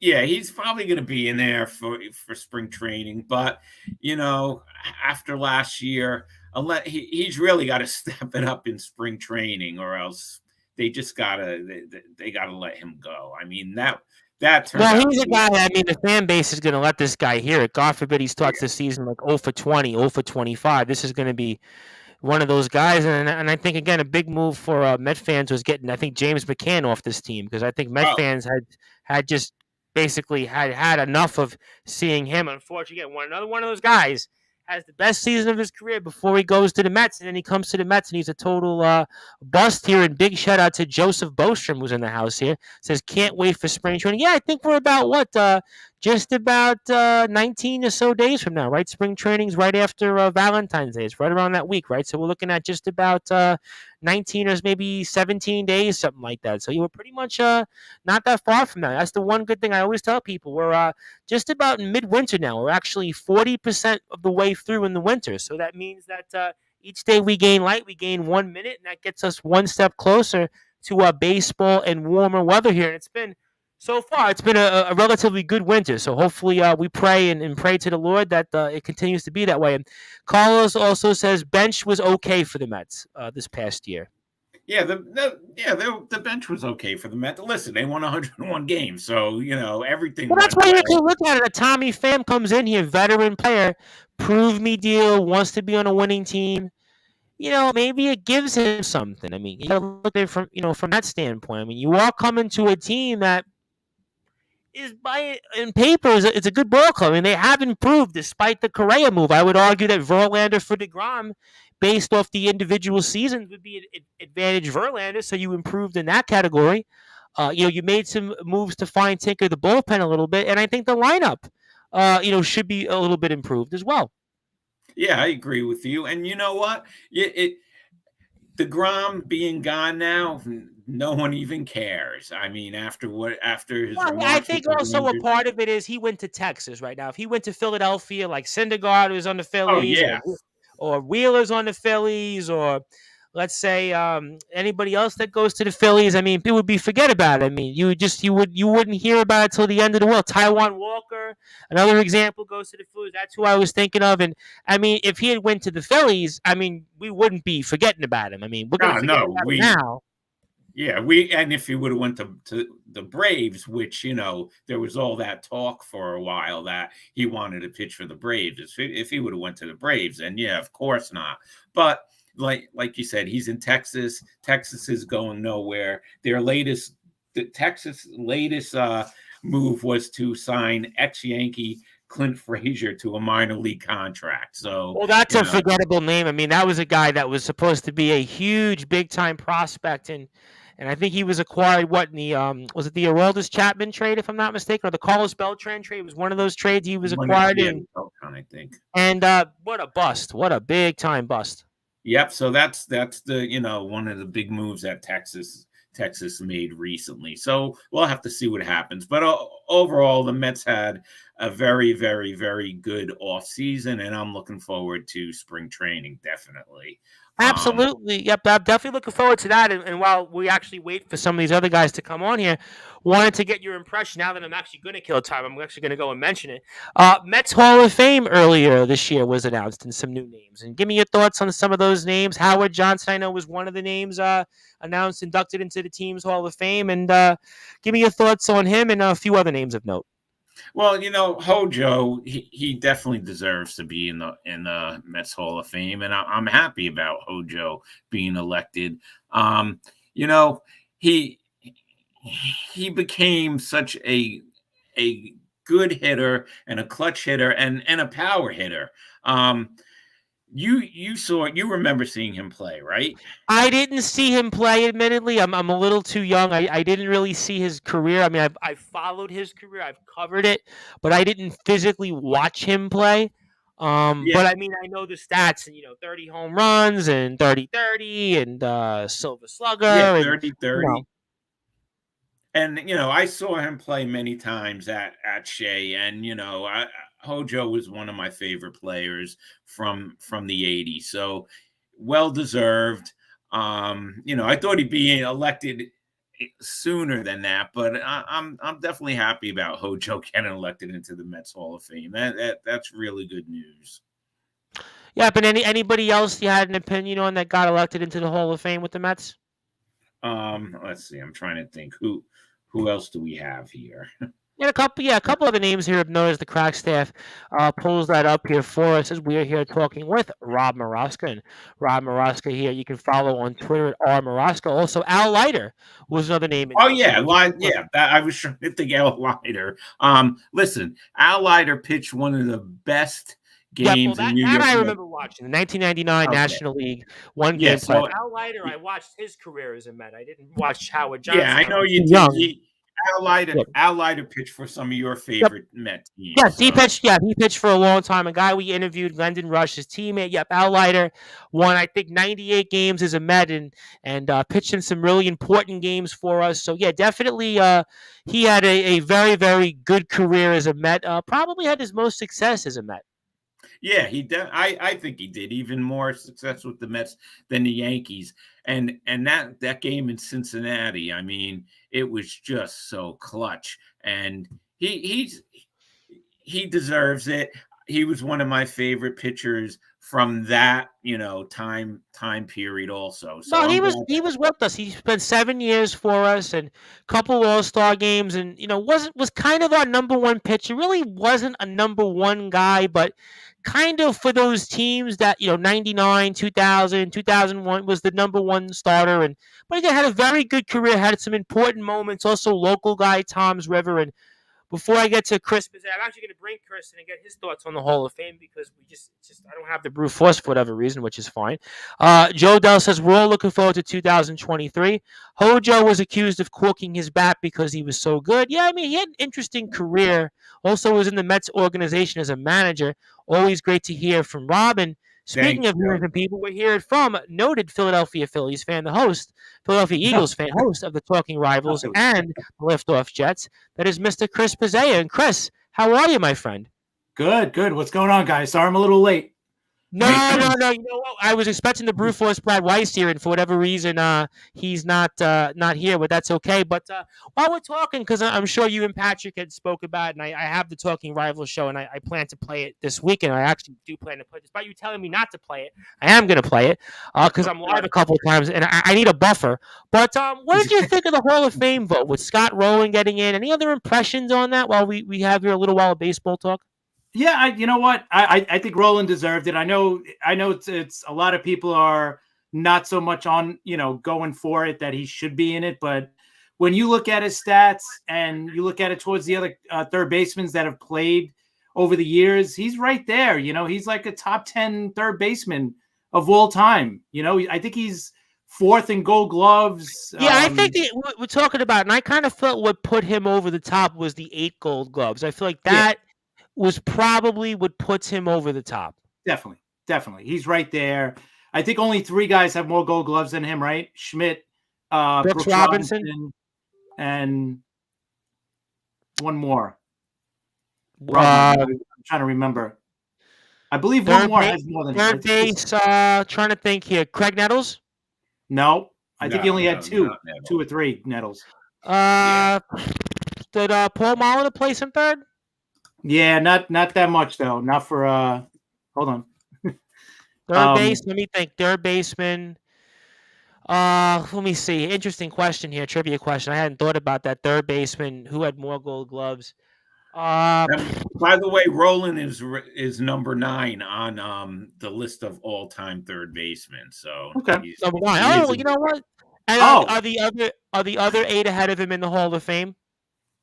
I don't know, have the whole list in front of me, but I think Beltre still has to get in, right? Beltre's going to get in next year. Oh, he should be first ballot. Beltre's definitely getting in. Yeah, The one guy we're not mentioning is playing, Nolan Arenado. Oh, okay. He's got 10.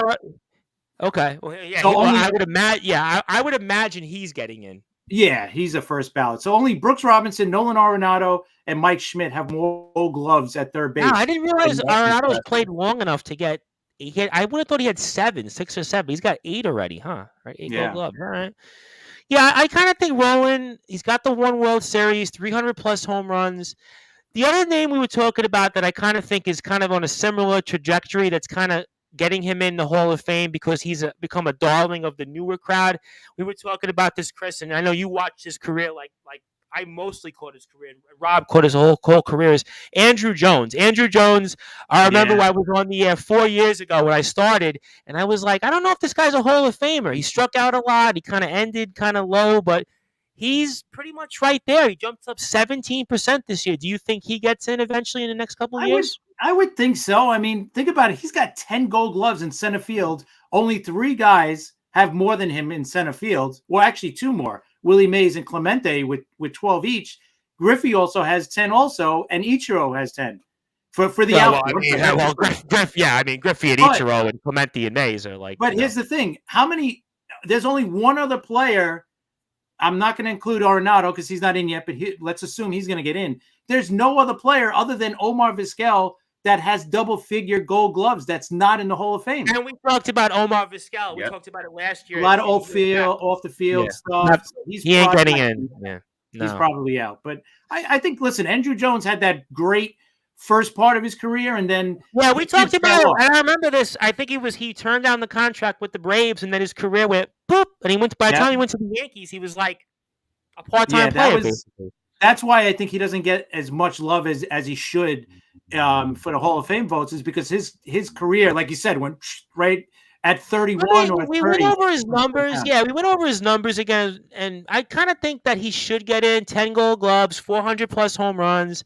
Yeah. He has 1,200 RBIs. I mean, the batting average is low. I don't like it. He doesn't have 2,000 hits, but I think defensively, that's going to get him over the top. And then the other 2 names we spoke about, obviously Todd Helton. I would imagine Todd Helton gets him, which I think is so goofy. I think it's so goofy that they kind of like make him wait. It's like, you're going to vote for him next year. Why not just vote for him now? He's 11 votes shy. And then the other guy that Rob and I were debating, which I think will get in, but he's not a slam dunk, is Billy Wagner. 2 more years left at 68%. What do you think happens there?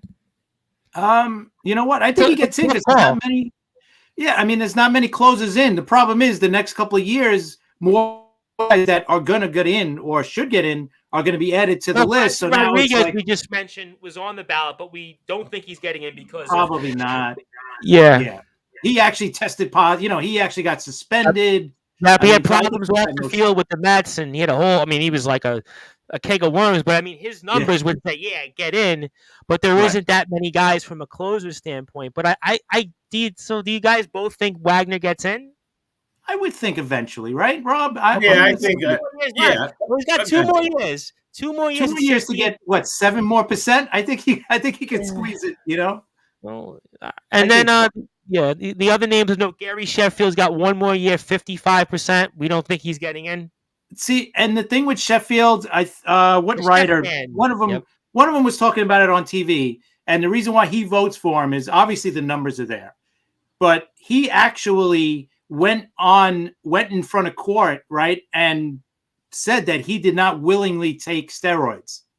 Like he actually pleaded. I mean, he actually said that in court. Now, I know he admitted to taking the cream, but he didn't think that was a steroid. So I think that was. I don't know if you could. That's a. That's a tough call, man. That's a tough. Right. You know, you're making me think back when I was. You're making me think again. This is the second time today, and last week I quoted a bunch of times being back when I was debating in law class. This is making me think. Well, what do you think? He didn't knowingly take it. I don't. And he did that in court. He said that in court. It's not just he said that in an interview. But the cream he said years ago was part of something that was a substance. So that would be my problem with cream. You know, it is. But my problem is that. But my problem is you didn't put Clemens in, you didn't put Bonds in, and you're gonna vote for Sheffield over them. When I mean, I loved Gary Sheffield. I loved his swing. I loved watching him play. He played with like 1,000 teams, but I can't put him in over Clemens and Bonds. Right, I agree. I'm with you. Right. I and you know me, I think they should go in. I know a lot of guys are on the other side, but I think they should go in because their numbers are still legit. They're still in the record book. If I think you judge them. Yeah, I would say okay. I've been doing this for 4 years. Every year this comes up, and I say the same thing. It's a tough call. You could go either way. Trust me. I'm kind of that way sometimes, but for the most part. And Jeff Kent, we spoke about. Obviously, he's off the ballot. How is he not in? I don't understand it. Okay, he wasn't the greatest defender. I know that. He wasn't great at second. He wasn't awful, but he wasn't great either. So let's say he's average at best, okay? But his numbers, come on, he's like the best, offensive second baseman for home runs and RBI, or home runs. I think he's second or third in RBIs. Won an MVP, and I mean, he was a guy that he was an amazing hitter for the Giants all those years. Dodgers, Astros, Mets had him for a little while. So now, all right, let's debate. All right, if he doesn't get in, does Utley get in? No way. Right? No. His numbers are far worse. Right. But Utley might get in because Go ahead. Jump in. Ken had a problem, like we and Tom were talking before, with with the press, and he wasn't the nicest guy, and they hold it against these guys. So that's what one of Kent's problems is, because you're right. Jeff Kent should definitely be in the Hall. I remember him being when he was playing with the Giants and the Dodgers and the Astros. He was just like one of those guys who was like a miserable player. He just looked like he just didn't want to be there. Didn't he say once? And didn't he say once in an interview he didn't like baseball or something like that? He wasn't a baseball fan or something like that. And it's like, people don't like that stuff. They don't. Let me ask you a question, right? You interview all these wrestlers, right? I'm sure there's one of them, right? I'm sure there's one of them that maybe rubbed you the wrong way, right? Or whatever. But if the guy is great, right, whatever. But if the guy is a great wrestler and he deserves his recognition, wouldn't you, like, if you were on the panel to vote somebody for the Hall of Fame, would you be like, all right, this guy was a real, idiot? Yeah, no, I mean, so I would, to answer your question, yes, I would. I mean, I would obviously recognize that if I didn't like the person based off a number of different things, but I would look at his work in the ring, or if I was covering the person, we do college sports on Sportzwire, and I interview coaches and players, and we work with certain schools. And you may not necessarily, from an ego standpoint or a personality, work well or mesh with that individual, but you can recognize that their contribution. So, to answer your question, I would. Yeah. I personally would. That's what I would. All right, the guy's a whatever, but listen, he's still who he is on the field, so I got to vote for him.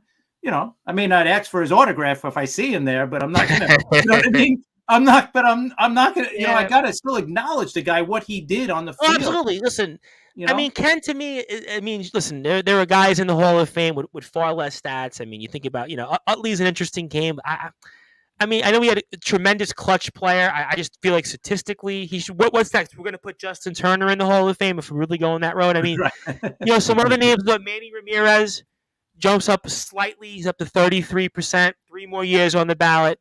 Sheffield, we just spoke about. Alex Rodriguez jumps up 1%. I mean, we're gonna play the dance with Alex Rodriguez, where the 9th or 10th year he jumps up, or and he goes up, or what do you think there? Anybody on Alex Rodriguez one more time? Does I he don't think make it? I don't think he's going to get in just because of he got suspended and he's connected to the steroids for sure. And then the other name I thought was interesting.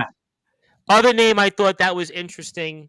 That's kind of moved up here slowly in the numbers, and he's kind of a poor man's version of like an Andrew Jones. How can I put it? Bobby Abreu, former Yankee, had some good years with the Yankees, but he's moving up. He moved up. He's up to 15% now. I mean, a guy like this is probably going to inch up 7 to 10% a year. So if you do the math, he has a shot. If you really want to go down, what do you guys think on Abreu? I know Rob's nodding, said former Met as well. Abreu played for a number of teams, but it was a good. He was a good player. I mean. Yeah, he was a good player. Like we said, if the Hall of Fame is going to be very, very good player Hall of Fame, then he deserves to be in it. But the standards are getting a little lower than they were. Abreu's got 2,470 hits. You got a 291 average. Got 400 stolen bases, which I think is really impressive. That is impressive. 1,403 runs scored, 574 doubles.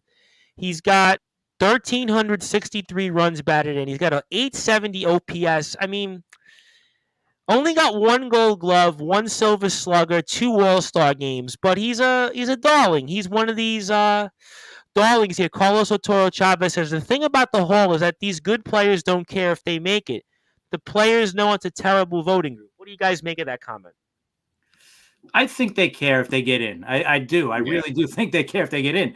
Now, but with the second part of that, the players know it's a terrible voting group. I think there's a bunch of guys, I don't want to say how many, but there's a decent amount of guys that whether they take it serious or too serious, whatever way you want to look at it, I think that's the problem. Because you had people, I think you had a few ballots this year that had nobody on the ballot. And I did see that. Yeah, come on. There's gotta be 1 or 2 guys that you think like Roland, you gotta put that guy. Yeah, I mean, I would listen. If I was I don't know how you guys would have did it, but if I had a ballot, I mean, I would definitely vote. I would have probably voted for Wagner because I did think that his body of work said to me Hall of Famer. Yeah. I would have voted for Helton. I would have voted for Kent, and maybe I would. Gun to my head, I would have voted for Roland. I think I would have voted for him. I would have definitely gave you 4, and I probably wouldn't have voted for Sheffield because I already pretty much gave my point on that.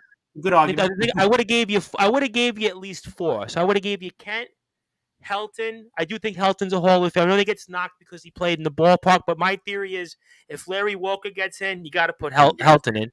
Right, so I got Wagner. I think should get in. Because he was, it's a good point. That would be 5. I would vote for Andrew Jones because I think the 10 Gold Gloves. I think I would have voted for Sheffield because I would have voted for Bonds and Clemens all these years. So if you would have said it to me and that I would have considered it, but I would have gave you at least 5. I wouldn't have gave you nothing. And Carlos says for him too. Sheffield. You would have voted for Sheffield. All right. I mean, I could go either way. Yeah, I mean, listen, he was a great hitter. There's no question that Sheffield was definitely, he was one of the feared hitters. And he was the hired gun for all. Remember, he was with the Dodgers. He was with the Marlins when they won the World Series. He was with the Braves. He was with the Yankees for a while. He was with the Tigers. He was definitely, he was a great hitter. And Carlos says they care if they're voted in, but it won't hurt them. I think players dislike when teams don't call them back and show recognition after they retire. What do you guys make of that? I think it's right and it's wrong. I agree, but I disagree. I disagree at the beginning because I think if the guys, like say Jeff Kent, him not getting in, I'm sure it bothers him because he knows he's saying, hey, I'm this home run king for second basemen. I've hit the most home runs from second base and they're not putting me in. Come on. It does bother him. It's got to bother him. Now, I think we said this before, and I'll get my crack staff to look this up, but didn't Ken have, in a 10-year stretch, 9 years of 100 runs batted in from that position? That's how many what was it? Him and Rogers Hornsby, I think that did that? 9 out of 10 years, and to do that, I think based off that body of work, and he wasn't, as far as I know, obviously I wasn't in a locker room, but he didn't use steroids or use anything from a performance standpoint. I mean, He had 1,500. 8 out of 9 years 8 out of of 9. All 100. right. Thank you very much for that. So Listen, 1,508. Yeah. yeah, I'm sorry. I saw him. I saw him play at Shea Stadium many times. Great, Okay. and even with the Mets, he was an excellent Well, he player. was a solid player. I mean, I was watching a game on YouTube actually before I was going live, and you'll chuckle. I was watching a Giants Mets game because there was a pitcher that was pitching from Christ the King High School, Alan Watson, and I was watching the game before we were going live, and yeah, it was a really good game. And Kent was right before he got traded in the summer of 1996, around there, right after Memorial Day weekend. Kent was a good player. I mean, Kent was definitely a good player. I mean, so I look, I don't have a problem with Kent getting in. He's got, and I think the MVP kind of, gives him that. He's got the 5 All-Star games. He's in the top 10 of the MVP vote 1, 2, 3 other times. I mean, I don't have a problem with Kent getting in. Carlos has a bunch of comments. He says here, what are the Giants doing? Well, I'll let you know in a second. What team recalls Kent to visit and retires his jersey? I think that's where he means to the Giants. Does he get his jersey retired? Well, what did he play? 1, 2, 3, 6 years in San Francisco? I mean, I don't know if he retired. He was at one team long enough to get his number retired. He's got 6 years, 100+ runs batted in with the Giants. He's got 1 MVP, 297. I mean, I would put him in the team's Hall of Fame, but I don't know if I'd retire his number. Yeah, think about it. You're going to put his number next to Mays. So what's next? Are we retiring Will Clark's number, Matt Williams' number? Well, Clark just got his number retired, didn't it? Oh, he did. Okay, all right, Clark. But that one makes sense. He was there over 10 years, so I mean, I don't think he's there long enough. Buster Posey, are we going to retire Buster Posey's number? I mean, that would be an interesting debate. A possibility. Yeah, I mean, he won a couple of World Series, right? Yep. Tim Lincecum? I mean, I think he'll get his number retired. Okay, all right. So if you're going down that road, but yeah, Hall of Fame, I like that better. The Giants Hall of Fame, the team Hall of Fame. Yeah, definitely. Yeah. I mean, look, Ken should be a Hall of Famer. I mean, offensively, the body of work is, it's just phenomenal for that position. I don't get that. I mean, anything else for you guys stand in the Hall of Fame? I guess we're waiting for the Bruford Brad Weiss. I mean, I'll hang out as long as possible. I guess he's not here. I don't know what's his issue, but he's probably at a game somewhere. But anything else from the Hall of Fame strike you guys of note or anything on the vote or the ballot or anything else coming forward that you think is worthwhile to mention? I don't know. Let me. I had Frankie Rodriguez. We spoke about Andy Pettitte, former Yankee, 17%. What do you guys make of Andy Pettitte? Chris definitely, should answer this more than me because you're the Met guy.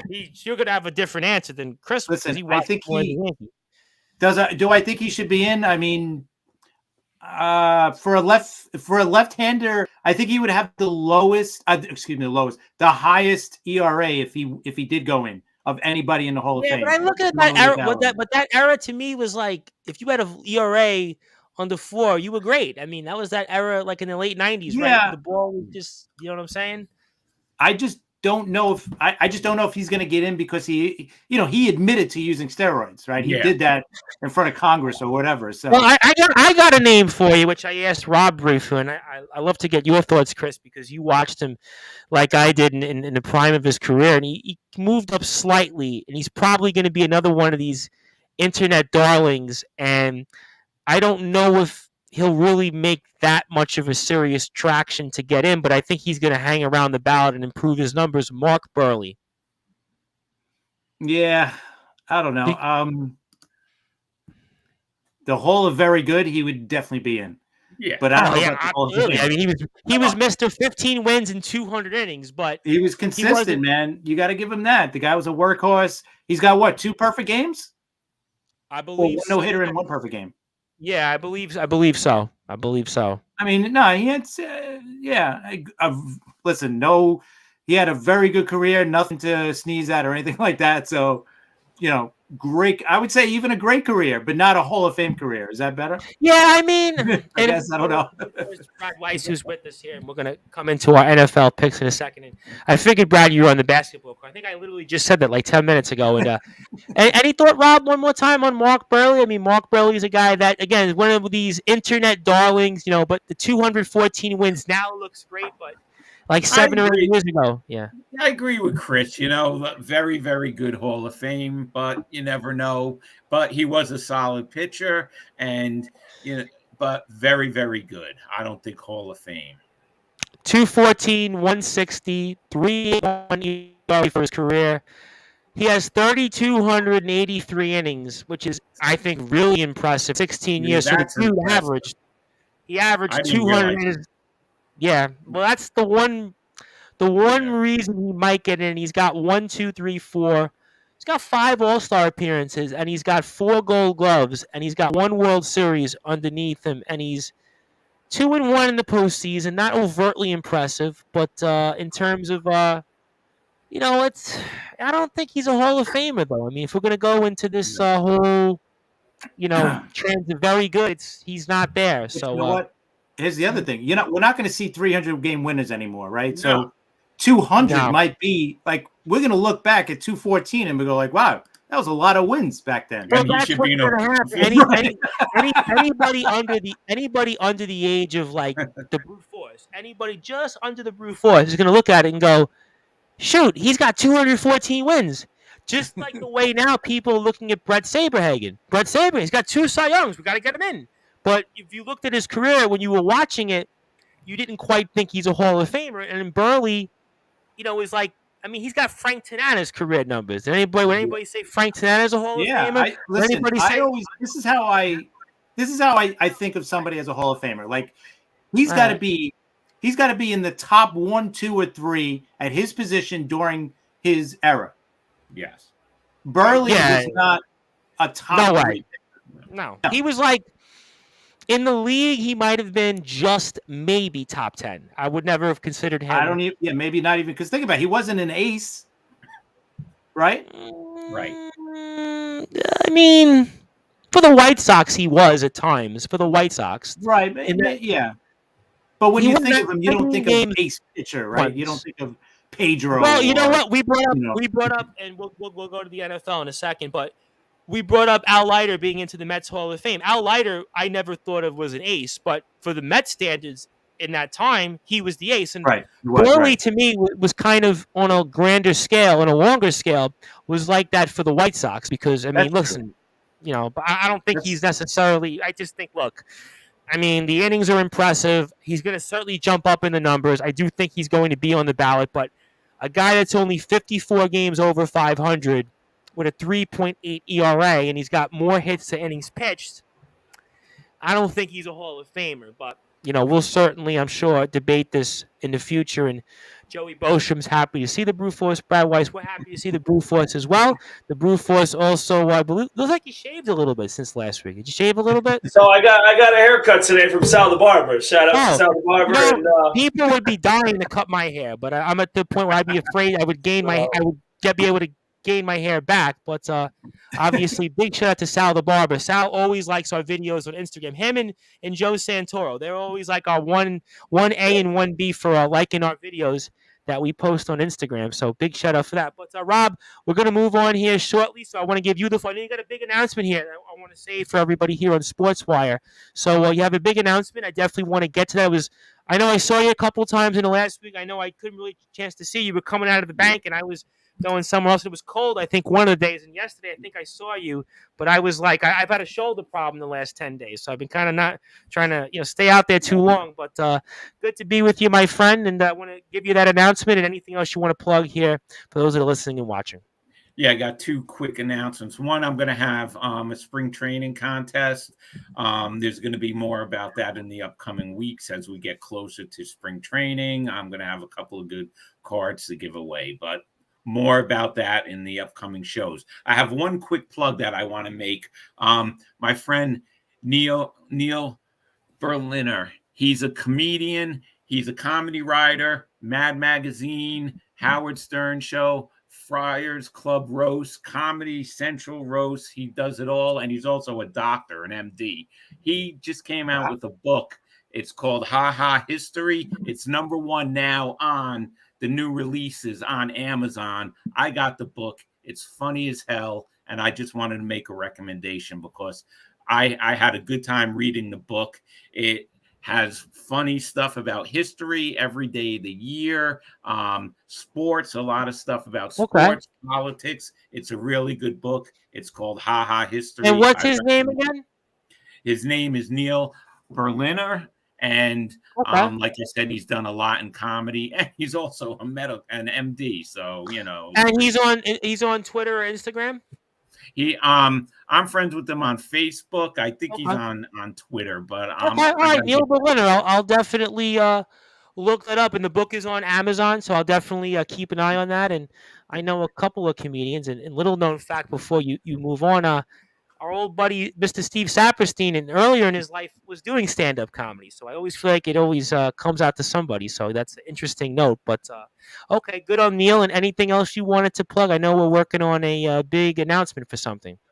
Yeah, nope, that's it. Just the contest will be coming out. I said it already. I'm going to have a spring training contest. I'll let you know more about it in upcoming shows. It was good to be back after, a couple of weeks.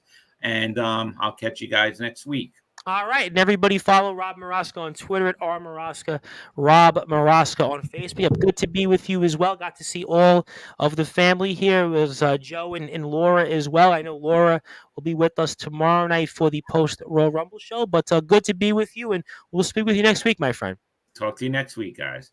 All right, and that was Rob Maraska, our longest tenured analyst here, speaking about all things related to the world of Major League Baseball and some news here in the Brewforce Brad Weiss. Obviously, good to be with you. I'll wait to the end of the show and talk about those red-hot New York Knicks there and Julius Randle. I know Anthony Finkel is probably in bed right now. He's kind of having his own thoughts on that. He constantly reminded me last night he didn't like Julius Randle's hairstyle, but I was telling him, like, I'm not one to talk here. I mean, I kind of have long hair in my own right, but I do want to get to, before I get to the NFL leaderboard in terms of other picks, and Carlos Arturo Chavez says, hey guys, how about them Buffalo Bills? I kept telling you all not a team to bet on, but you weren't here picking the games last week. So, I mean, you might have said that in like week 7, but look, they still were in the second round. Yeah, they lost to the Bengals, but I mean, all right. I mean, great. Congratulations. I mean, so we'll come back to Carlos, I'm sure, but I was curious on how are our standings right now in our NFL postseason picks here on Sportswire Radio, the Brewforce Brad Weiss. Yeah, well, you know what I want to say to start before it comes up here? Go, Chris, go. All right, go, Chris, go. Go, Chris, go. Go, Justin, go. All right, listen. All right, you guys got a chance to take down the mighty John Gonzalez. Everybody's got a shot. Bro, we're 2 games separated. Yeah, no, listen, we're still all in it, but listen, realistically, it's going to be hard for us to we will differ a little bit, but it's only 2 games. So listen, me personally, I just want to see somebody besides John Gonzalez win this. All right, so if it's Chris, if it's Justin, if it's Joey Bostrom, even if it's the napkin Anthony Finkel. Yes, and he had a napkin yesterday. He was eating his buffalo wings last night, and he had a napkin. And I actually made sure. I'm like, hey, you want some napkins? And he was like, yeah, all right, I'll take the napkin. But are they magic napkins? Listen, I know what he did with him afterwards, but have to ask him. We're doing well. We had a good week for the most part. A lot of us picked the Bills, which obviously gave us a loss. That was the one. That was the game I said, my gut's telling me that I should go with the Bengals, or my heart's going with the Bills. And I was like, that was the game I knew for whatever reason. I guess we should listen to Carlos Arturo Chavez on that one. But, that, and then, the Giant game was kind of mixed bag. And, oh, my God. I was out. Me and Chris got that right. So Chris got that right. I was out watching the game. I watched the first half. I went out to dinner, and I was watching the game. And the waitress that I'm friends with, her son's a football player, was speaking about this game. And it was like, from the first play on, the game was over. It was like, what a waste. Yeah, so, obviously that was an interesting game.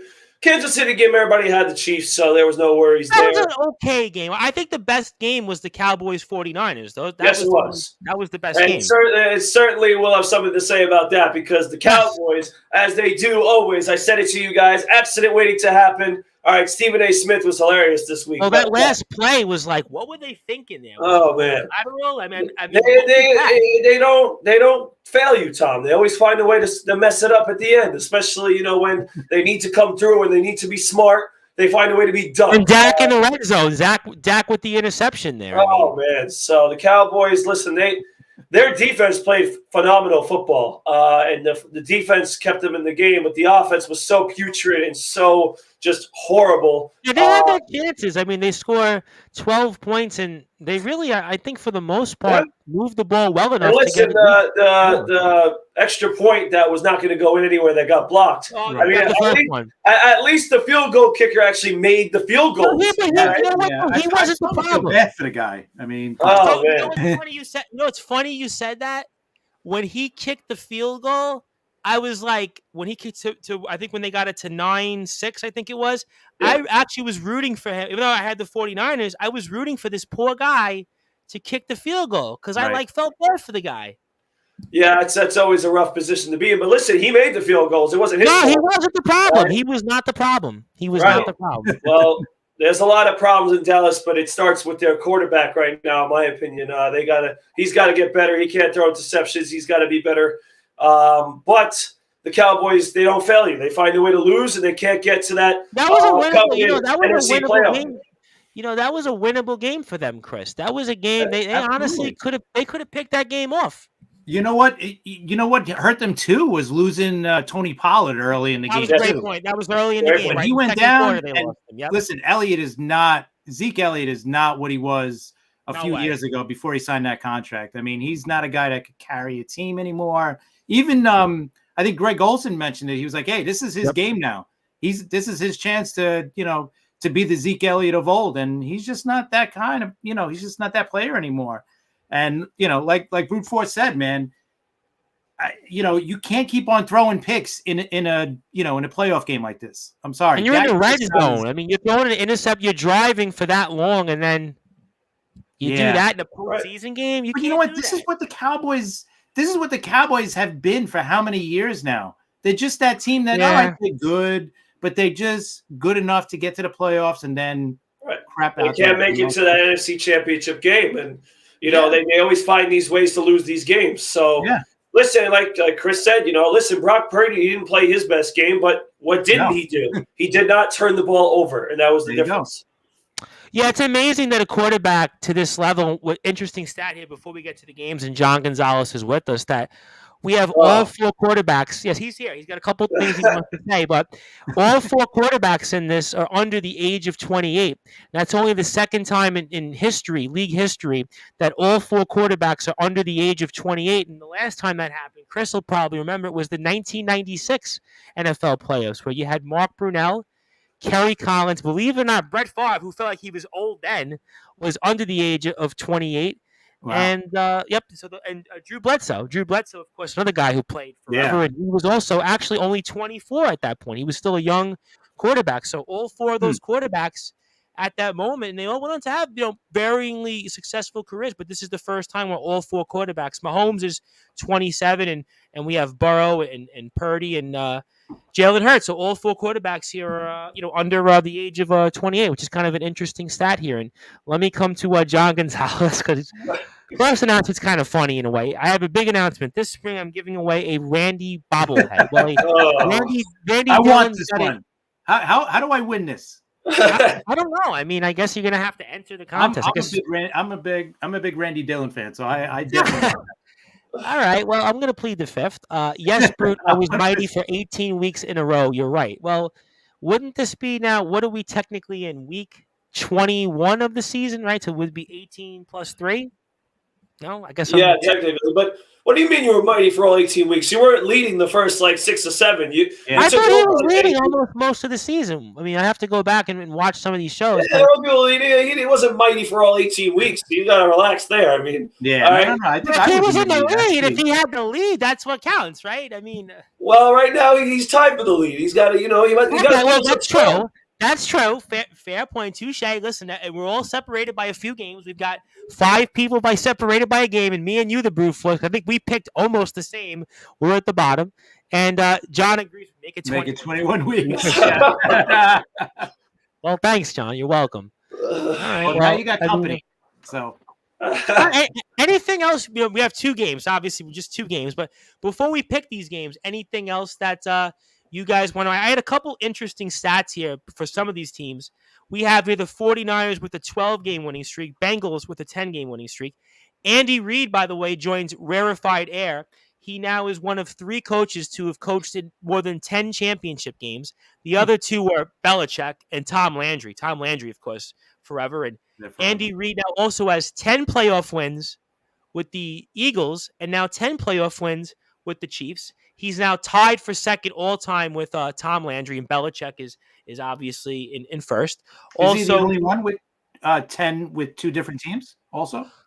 You know what? That problem, I would imagine that would be because Landry did it with one team, and Belichick had one playoff win with the Browns. Yeah. So you do the math, right? That would have to be right. I'm not good at math. Yeah, no, I'm just trying to think of anybody else who coached that long for 2 teams too, right? That's what you got to. I don't know. Yeah, I mean, trying to think. I mean, if anybody Pete Carroll coached just 3 years with the Patriots, right? And then he's coached all these years with the Seahawks, and then you've got other coaches that didn't get 20 wins, whether it was Cowher, whether it was Tomlin, whether it was Chuck Noll.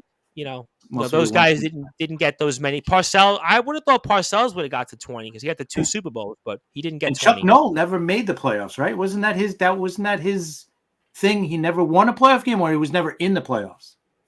Well, no, not Chuck Noll. I'm thinking of Chuck Knox. I'm sorry. Yeah, Chuck Knox would make sense. Yeah. But, yeah, and also Jim Morrow was the other guy who famously never won a playoff game, and I would have thought Don Shula won, I'm sure, a bunch of playoff games, but maybe he didn't win that many games because after the Dolphins' 2 Super Bowls, maybe he didn't win as many. That would be my guess. And Joe Gibbs was another name I'd throw out there. And also John Gonzalez wants to congratulate you on his Eagles flying. You've got the Eagles. You didn't pick him, John. You picked the Giants. But he's congratulating Chris, though. I tried telling him. I tried giving him. You know what? I got to be honest, man. I mean, I'll talk about that for a second. I will talk about that for a second before we move on to the 2 games. I mean, you guys surprised at how bad of a game that was? I mean, I'll go with Chris first because he's the noted Eagles fan. To a certain, I mean, I said they would cover. I thought they would win by a couple of scores. I thought it would be a little closer, but I figured that they would win. Convincingly for me. I thought Philadelphia was going to win. Right now, the Giants just don't have the talent, nowhere near the talent that the Eagles have, and the Eagles are just playing. I would agree with you on that. Great ball, So you just can't keep They just can't keep up with them. They don't match up well with the Eagles. They lost 2 games already to them. Now this is a third. It just I don't know. It wasn't like Cincinnati, Kansas City, right, where they're pretty evenly matched up. Yep. Or Philly this week against San Francisco. They're pretty evenly matched up. I don't see that. And Vegas thinks so. I mean, I can never remember a spread where both teams it's this low. Right. I mean, 2.5 and 1.5. It's unbelievable. So it surprised me by it was that much, but it didn't surprise me that they lost by it should have been by 15. Maybe a 28-14. I thought maybe nothing like that. I think you said that too, which I would have lived with that. I mean, Brad. I mean, I hope you were on a basketball court somewhere rather than watching that game. I mean, you want to say anything on it before we move on? Yeah. Well, first of all, I agree with Chris 100%. I think he hit on all the points right there. I didn't expect it to be as bad as it was. I actually had predicted before we came on or last week's show that it was going to be a closer game. And I wasn't because I agree with Chris. And I said the same things last week about how the Eagles have just much better players. I was picking on Richie James and everybody like that last week. Yeah, you were making fun of Richie James. And listen, they didn't really come through in this game. I was surprised at this how big they won. But at the same time, I mean, listen, the better team, the way better team is clearly Philly. And the Giants are just a great story. They're a great story. They, no one thought they were ever going to be there.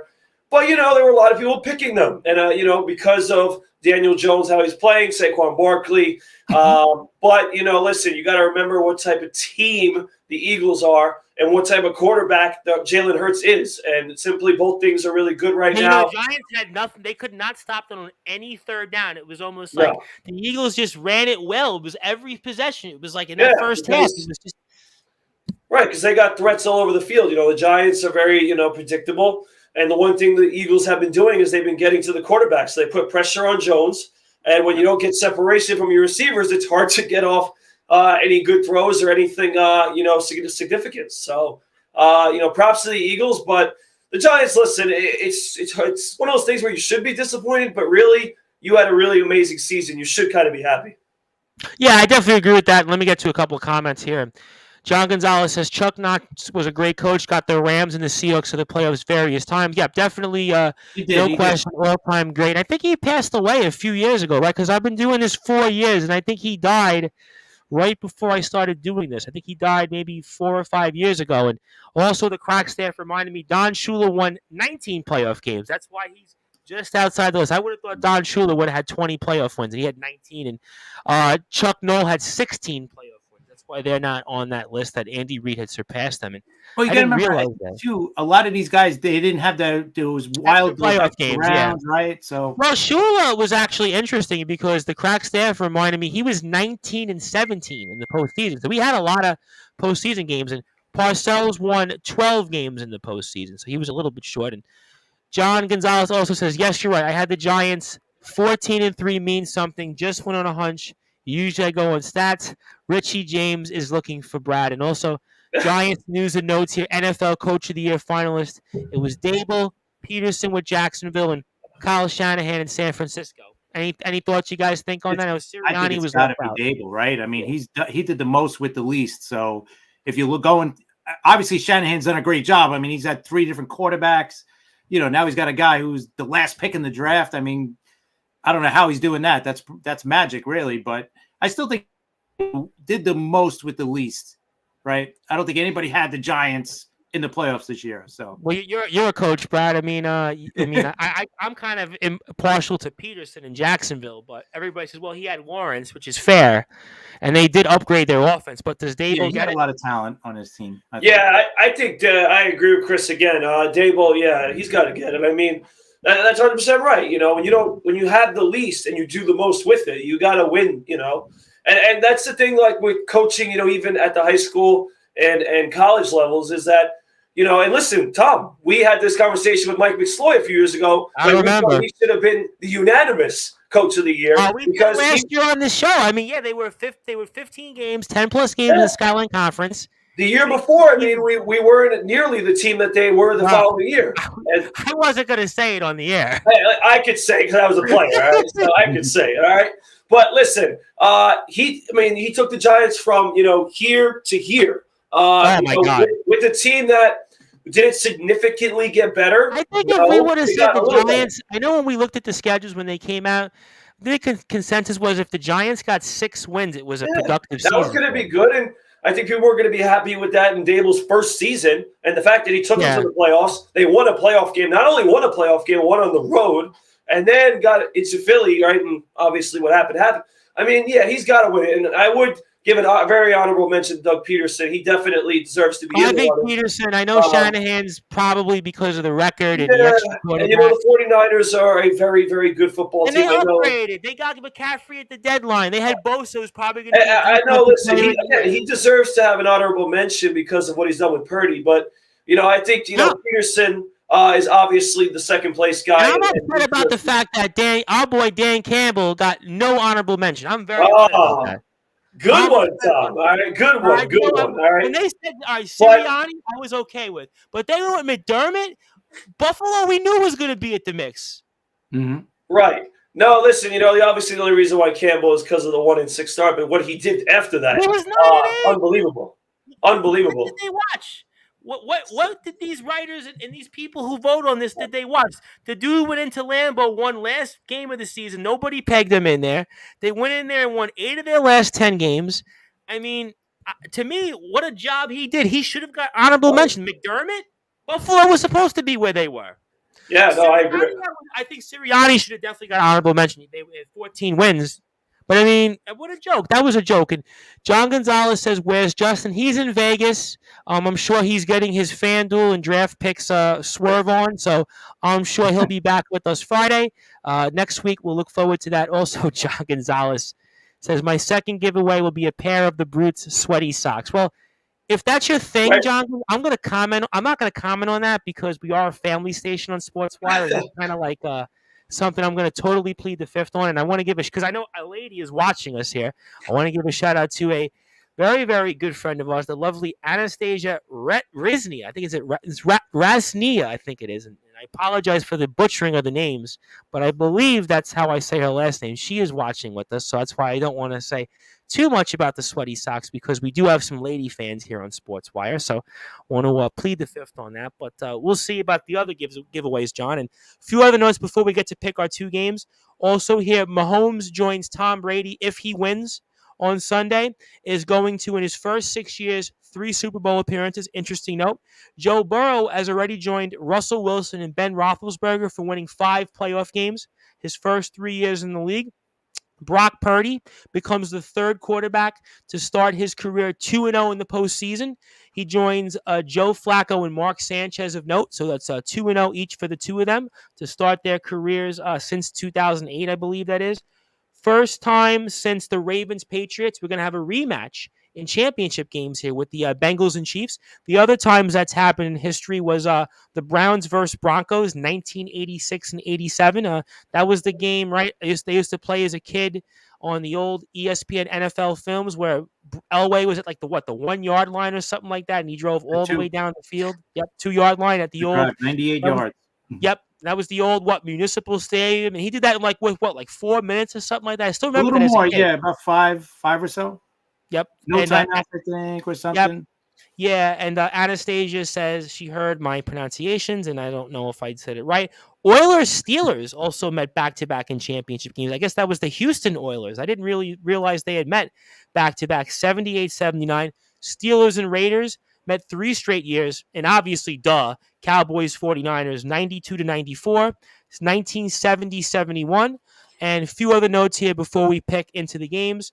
I believe I had mentioned Andy Reid, and also here Belichick and John Madden, the late John Madden, are the only 2 other coaches other than Andy Reid to have gotten to 5 straight championship games. And what's also interesting about Andy Reid that isn't mentioned, he also led the Eagles to 4 straight championship games, 2001, 2, 3, and 4. So that's an interesting note there. So Andy Reid has certainly racked up quite a resume here. So that's some of the news and notes that I have here. So I'm going to go right into it. And also, John wants to remind me that was the Earl Campbell years with the Oilers. Okay, that makes sense. That was Earl Campbell was the running back that famously in NFL films like karate kicked one of the players to jump over him. Right? Was that the running back? Right? Earl Campbell was the guy that Brad, I believe I saw this once as a kid. He jumped.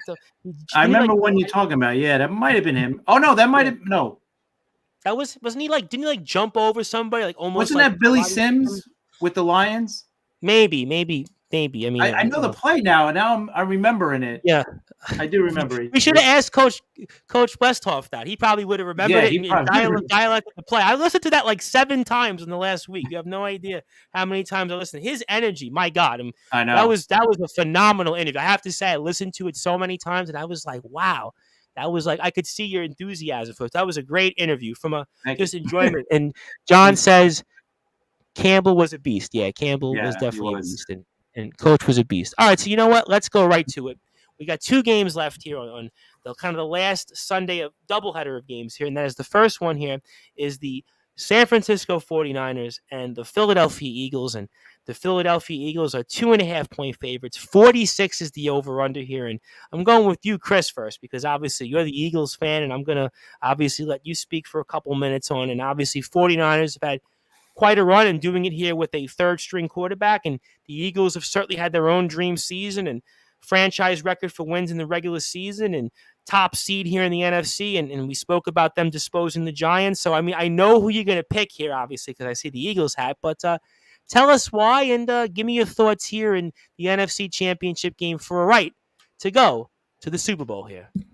I think I would have felt differently if they weren't playing in Philly.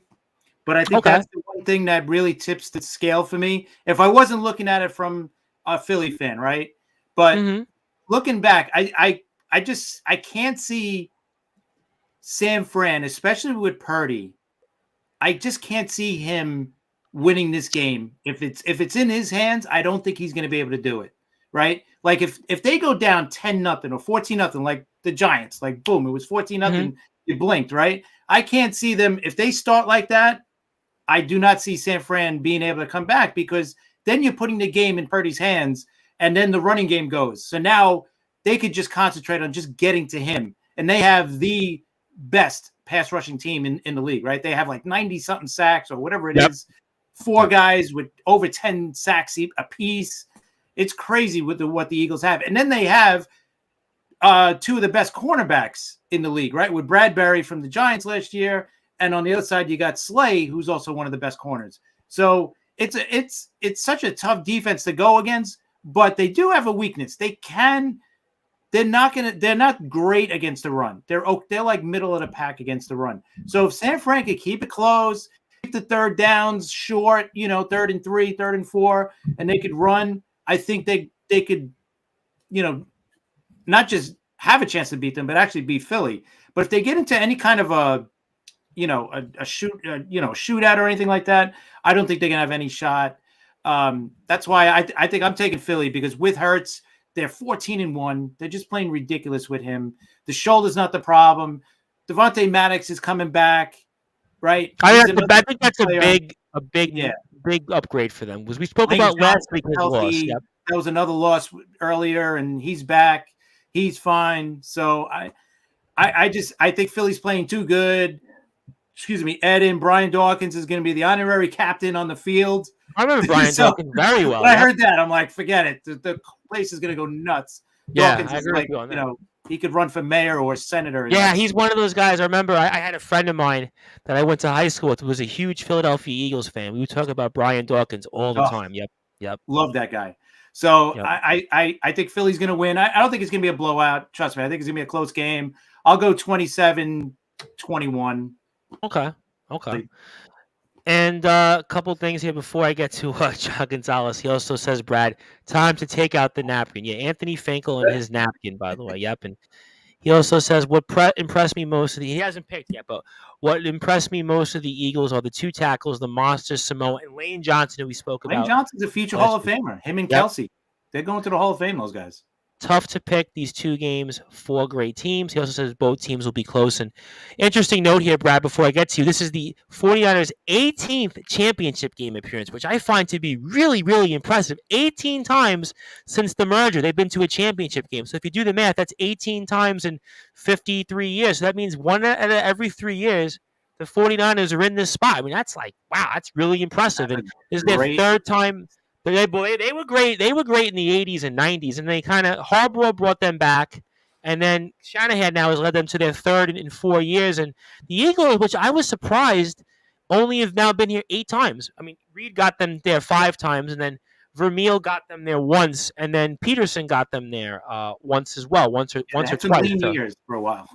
Yeah, they definitely had some mediocrity, but they are back, and certainly we welcome them. And the Brute Force, by the way, I mean, I can't really give you at this point, we can't give you like the scenario to try to fool you at this point, because these 2 teams basically are, I mean, as evenly matched as you can. It's the championship game, so you're not going to get that. And the Philadelphia Eagles have certainly had an impressive season. I mean, they've done it all, and they've had 2 1,000-yard receivers. They've had the great running game, the quarterback that's got 10 touchdowns, and their defense, 70 sacks, by the way. And the 49ers have probably the defensive player of the year in their own right, Nick Bosa. And they've got Christian McCaffrey and Brock Purdy. Oh, by the way, and he's averaged 30 points a game in his regular season and postseason starts combined. And Kyle Shanahan's become a master adjuster when it comes to what he's done with his teams. And 12 consecutive wins. So, I mean, obviously, for those that are listening and watching here, and I mean, what do you expect here in this? And with the Eagles, are very slight favorites here, 2.5-point favorites. 46 is the over/under. And tell us who you like and why.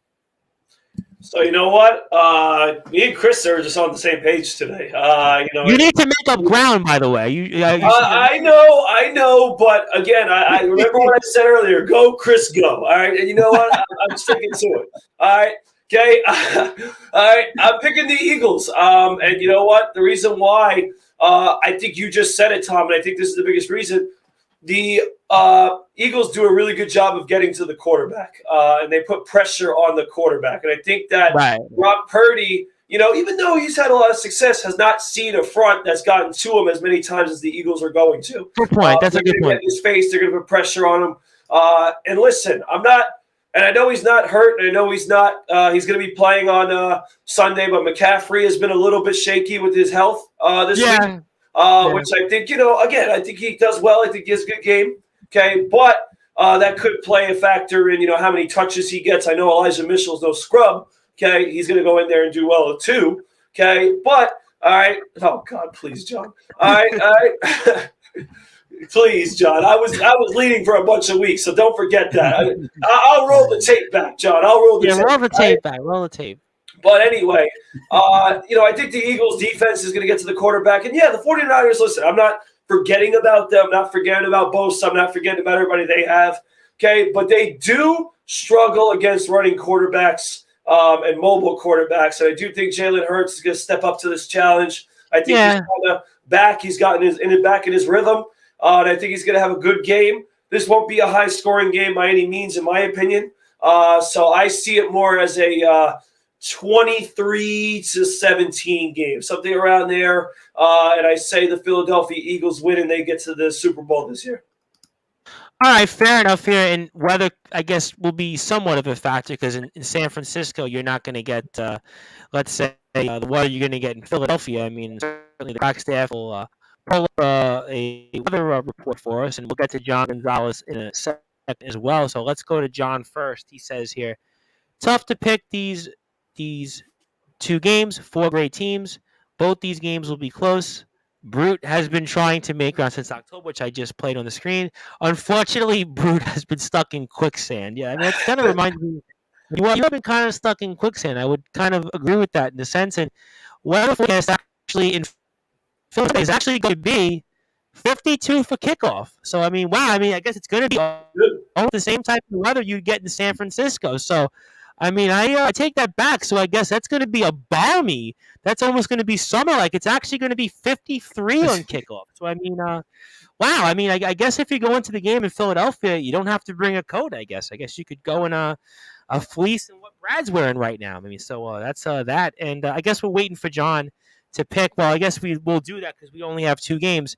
Because I said the 49ers were going to the Super Bowl, I got to stick with the 49ers. But I do think that there's a case to be made in reverse for the 49ers over the Eagles because I don't think the Eagles, conversely, have seen a quarterback like Brock Purdy. And I think also, conversely, if McCaffrey is healthy, I think that's going to be a huge key. If McCaffrey is healthy with the offensive weapons that they have and the way San Francisco moves the ball, I kind of think that it's going to give matchup problems for Philadelphia. And I think the X factor for me is Nick Bosa. It's going to be Bosa versus Hurts. I mean, and what we noticed about San Francisco, if you noticed it especially more so in the Dallas game and in the second half of the Seattle game, where Shanahan works his magic and makes the adjustments, San Francisco likes to blitz a lot. How does that impact Jalen Hurts? How does that impact him when that San Francisco defense comes at him? That's what I think is going to be an interesting cog here. So I'm going to say San Francisco. By the way, go ahead. Just to add, Tom, I will say, since we want to make sure we get the picks on the air, that Justin Gianelli sent me his picks, and he also picked the 49ers. Yeah, I figured that. Justin Gianelli seems like he'd pick the 49ers. And I think with the matchup, I mean, you got 2 of the best offensive lines and 2 of the best defensive lines in all of football. Yeah, So I kind of think this is like a dream matchup. I think it's funny you said that, and I'll get to John in a second. I kind of think, and I know I'm almost certain we said this, and I'm sure knowing Brad, he'll roll the tape back. But I feel like at some point in November, I think we did say that the 2 best teams and the only team that could give Philadelphia a run for their money was San Francisco. I mentioned Minnesota. People laughed me off. Okay, fine. I mentioned, I mentioned the Giants when they were hot at the time. People were like, nah, the Giants are nobodies. I mentioned, I had mentioned Green Bay, and people were like, Green Bay, and certainly Green Bay didn't even make the playoffs. I mean, Seattle was hot at the time. They were a darling pick, and nobody was impressed with Seattle. So the point is, in Dallas, we spoke about already, and nobody was impressed with Dallas. But there was one team that could compete with Philadelphia, and that was San Francisco. So if you are going to look at it that way, and John says, I've been going back and forth all week. I've got Philadelphia. Philadelphia is home. Bosa has to face those 2 tough tackles. I think the Philadelphia offensive line can contain Bosa. That's a great point. I mean, that's an interesting point. Conversely, if the Eagles offensive line, which is, again, they have given Hurts tremendous amount of time in the pocket to be able to get first down after first down. And look at what he did to the Giants. And I mean, his season again, just amazing. What do you have? 1,000+ rushing yards, 10 touchdowns. I mean, what he did, he had, I think it was 4,000+ total yards of offense, and I mean, only 6 interceptions. Just an amazing season. So I would agree with you, John, on those points if you're going to pick the Eagles. And certainly we'll see about the napkin, Anthony Finkel, and also Joey Bosa, what they pick, but they'll have to get theirs in. But let's go over here to the last game of the weekend and the final spot to go into the Super Bowl to represent the AFC. And it's a rematch, as we noted, from last year, in the Cincinnati Bengals and the Kansas City Chiefs. And I think in a lot of ways, it's two totally different teams than the team that we saw face off with each other the year prior. And the Bengals here have won 10 games in a row. And the Chiefs, they certainly have advanced, but Patrick Mahomes is going to be the huge wild card. Now, he says here that he's feeling a little bit better than expected with the ankle, but I mean, who really knows? I mean, who really knows here? I mean, I don't even know if, Brad, if you've had an injury like that. I don't think you've had an exact injury like that, so it'll be curious to see how he can move in the pocket, but this is it. I mean, he's going to play. I mean, there's no, hey, I'm going to go take off and wait till next month. He's going to play, and the Chiefs here are as small favorites as I can ever remember in a championship game, 1.5. I mean, that's an interesting trivia question. When was the home team favored by that less of a margin for a championship game? But we are here. It's a rematch. Chiefs were in their 5th straight championship game, and first time that's done since the 2011 to 2018 New England Patriots. And do the Bengals go to back-to-back Super Bowls and certainly see if they can win their franchise's first Super Bowl, or do the Chiefs get back on track and return to their 3rd Super Bowl in 4 years? Chris, floor is yours. Well, I mean, you just got to look not so far, the last year or two. Cincinnati has won their last 3 games against Kansas City, right? I was reminded by somebody that yesterday morning when they asked me the game, and they were saying, well, yeah, what you just said. This is going to be their 4th meeting at the last 2 seasons. And, Cincinnati's won all 3. They've been close games. They've been kind of shootouts. They're not blowouts, that's for sure. But Cincinnati is winning those games. And I don't see anything different. I mean, I think it's going to be cold, right? It's going to be like in the 20s on kickoff. Yeah, I believe so. We'll pull that up. Crack staff is working as we speak. But you know what? I'm not worried about the weather, because look at what they did last week in the snow in Buffalo, where we thought, all right, Buffalo's got the advantage here, right? No. So I listen, Joe Burrow he's got that attitude, and I think the rest of the team, gravitates towards him and uses that attitude as well. Like, we don't care, we don't care if we got to go to Arrowhead, if we got to go to Buffalo, if we got to go anywhere to beat you, we're going to beat you, right? They don't care where they play. They won 3 road playoff games in 2 years. Yeah, so I don't think playing on the road against the best team in the league supposedly is a problem, because I think they think they're the best team, and they're proving it. And they've won, 3 straight against these guys. They've won, you said, 10 straight overall here. 10 straight overall. Season. I mean, they're playing great. Joe Burrow is just playing amazing. They don't have any. And listen, they had 3 guys out on their offensive line last week. I thought the Bills were going to feast on their offensive line. They didn't. Cincinnati still dominated. So I'm going to take Cincinnati to win this game. And again, we don't know about Mahomes. Like, I seen he was walking off his. He was talking in a press conference, and he was walking away, and he wasn't walking with a limp. So maybe he's doing better. I'm sure he's doing better than what he was, last weekend. But it still has to bother him. Whenever you hear a high ankle sprain, you guys know this. I don't think I've ever seen a guy come back in 1 week from a high ankle sprain. I remember when I was a kid, I had a toe sprain, and it was like, I remember as a kid, I dropped a glass on my foot, and I was like, I couldn't live. No, dude, it was like I really thought I broke my toe, and it was like I would say for at least 4 or 5 weeks, my toe, I couldn't lift my toe. He's got a high ankle sprain. How does that sound to you, Brad? A toe sprain. A toe sprain is definitely interesting. I'll say that. I literally had a blue mark. It was like I showed my parents my toe, and they were like, they looked at it like, huh? And I'm like, no, I dropped a glass on. I went to. Oh my god! It was a nightmare. Well, hey. Anyway, I'm not Patrick Mahomes, but hey, I'm giving him a whole lot of credit, man. Just getting through the game last week was amazing, and I'm sure they're gonna, go after him this week. So that should hurt. That's gonna hurt his mobility. Getting away from the sacks and everything. But I still I'm gonna go with Cincinnati. I think probably a shootout type of game. Let's go 29-24.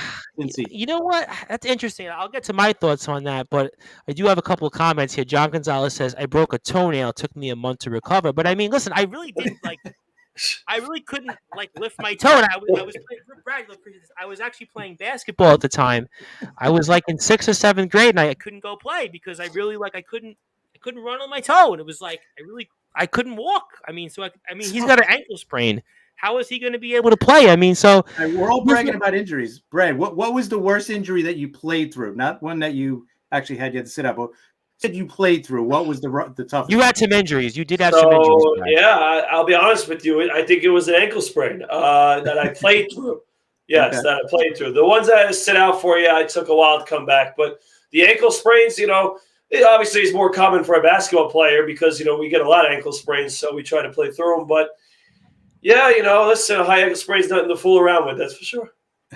Yeah, I don't know. I mean, the brute force Brad Weiss. I mean, obviously, certainly these two teams, they've kind of been almost the rivals here, sworn enemies. You would say the last 2 years, and they've been kind of on a crash collision course. And the Bengals have certainly had a more difficult road to get here, but they are back in the AFC Championship game. And it's so funny, Brad, that he was a franchise that hadn't won a playoff game in over 30 years. 2 years ago, now they've won 5 of them in 2 years, and they've become all of a sudden just ice in their veins, especially with Joe Burrow. And the Chiefs, I mean, the whole wild card here is literally Patrick Mahomes. And, I mean, what can you expect from him? I mean, if he can't move the way he's used to out of the pocket, I mean, they're going to have to change drastically their offense here. And I think that's why Vegas only has them a very small favorite here, 1.5. 47 is the over-under. And you asked about the weather, Chris. The crack staff has let us know that kickoff will be about 22 degrees in Arrowhead, which is interesting because if they were going to play tomorrow, it would have been 50 degrees. But they're not playing tomorrow. It's going to go from 50 to 22. That's such the irony there, but that's how it is in Kansas City. But the brute force, I mean, this is literally a toss-up, and Vegas thinks so as well. And if we didn't have to pick this game, I would say avoid this like the plague, but we do have to pick it because, well, we picked each and all these games here. So, I mean, give me your thoughts here. And I guess if you're picking the Bengals, I guess we would technically see the upset alert here come up. That is correct, I knew it, you son of a gun. That is correct. All right. Listen, Chris, I got to agree with you again. All right. Because he's 100% right. Listen, I'm taking the Bengals. I'm taking what they're calling now Burrowhead. All right. To go into that stadium and win again. Oh my God. Listen, Burrow. Listen, if he wins this game, by the way, guys, I mean, there's going to be a serious talk about Burrow, Mahomes, and really who's the better quarterback. Even though we all know that talent-wise, we still think it's Mahomes. I mean, you beat that guy 4 times. That is 2 years, yeah, 4 in 2 years. Numbers, and you beat him twice in a row in the championship game. That's something to be said about that. But. To the point about the game, listen, first of all, Burrow's 3-0 against him. Mahomes, listen, we all know, and I'm a player, okay, what we say and we're actually feeling don't always coincide.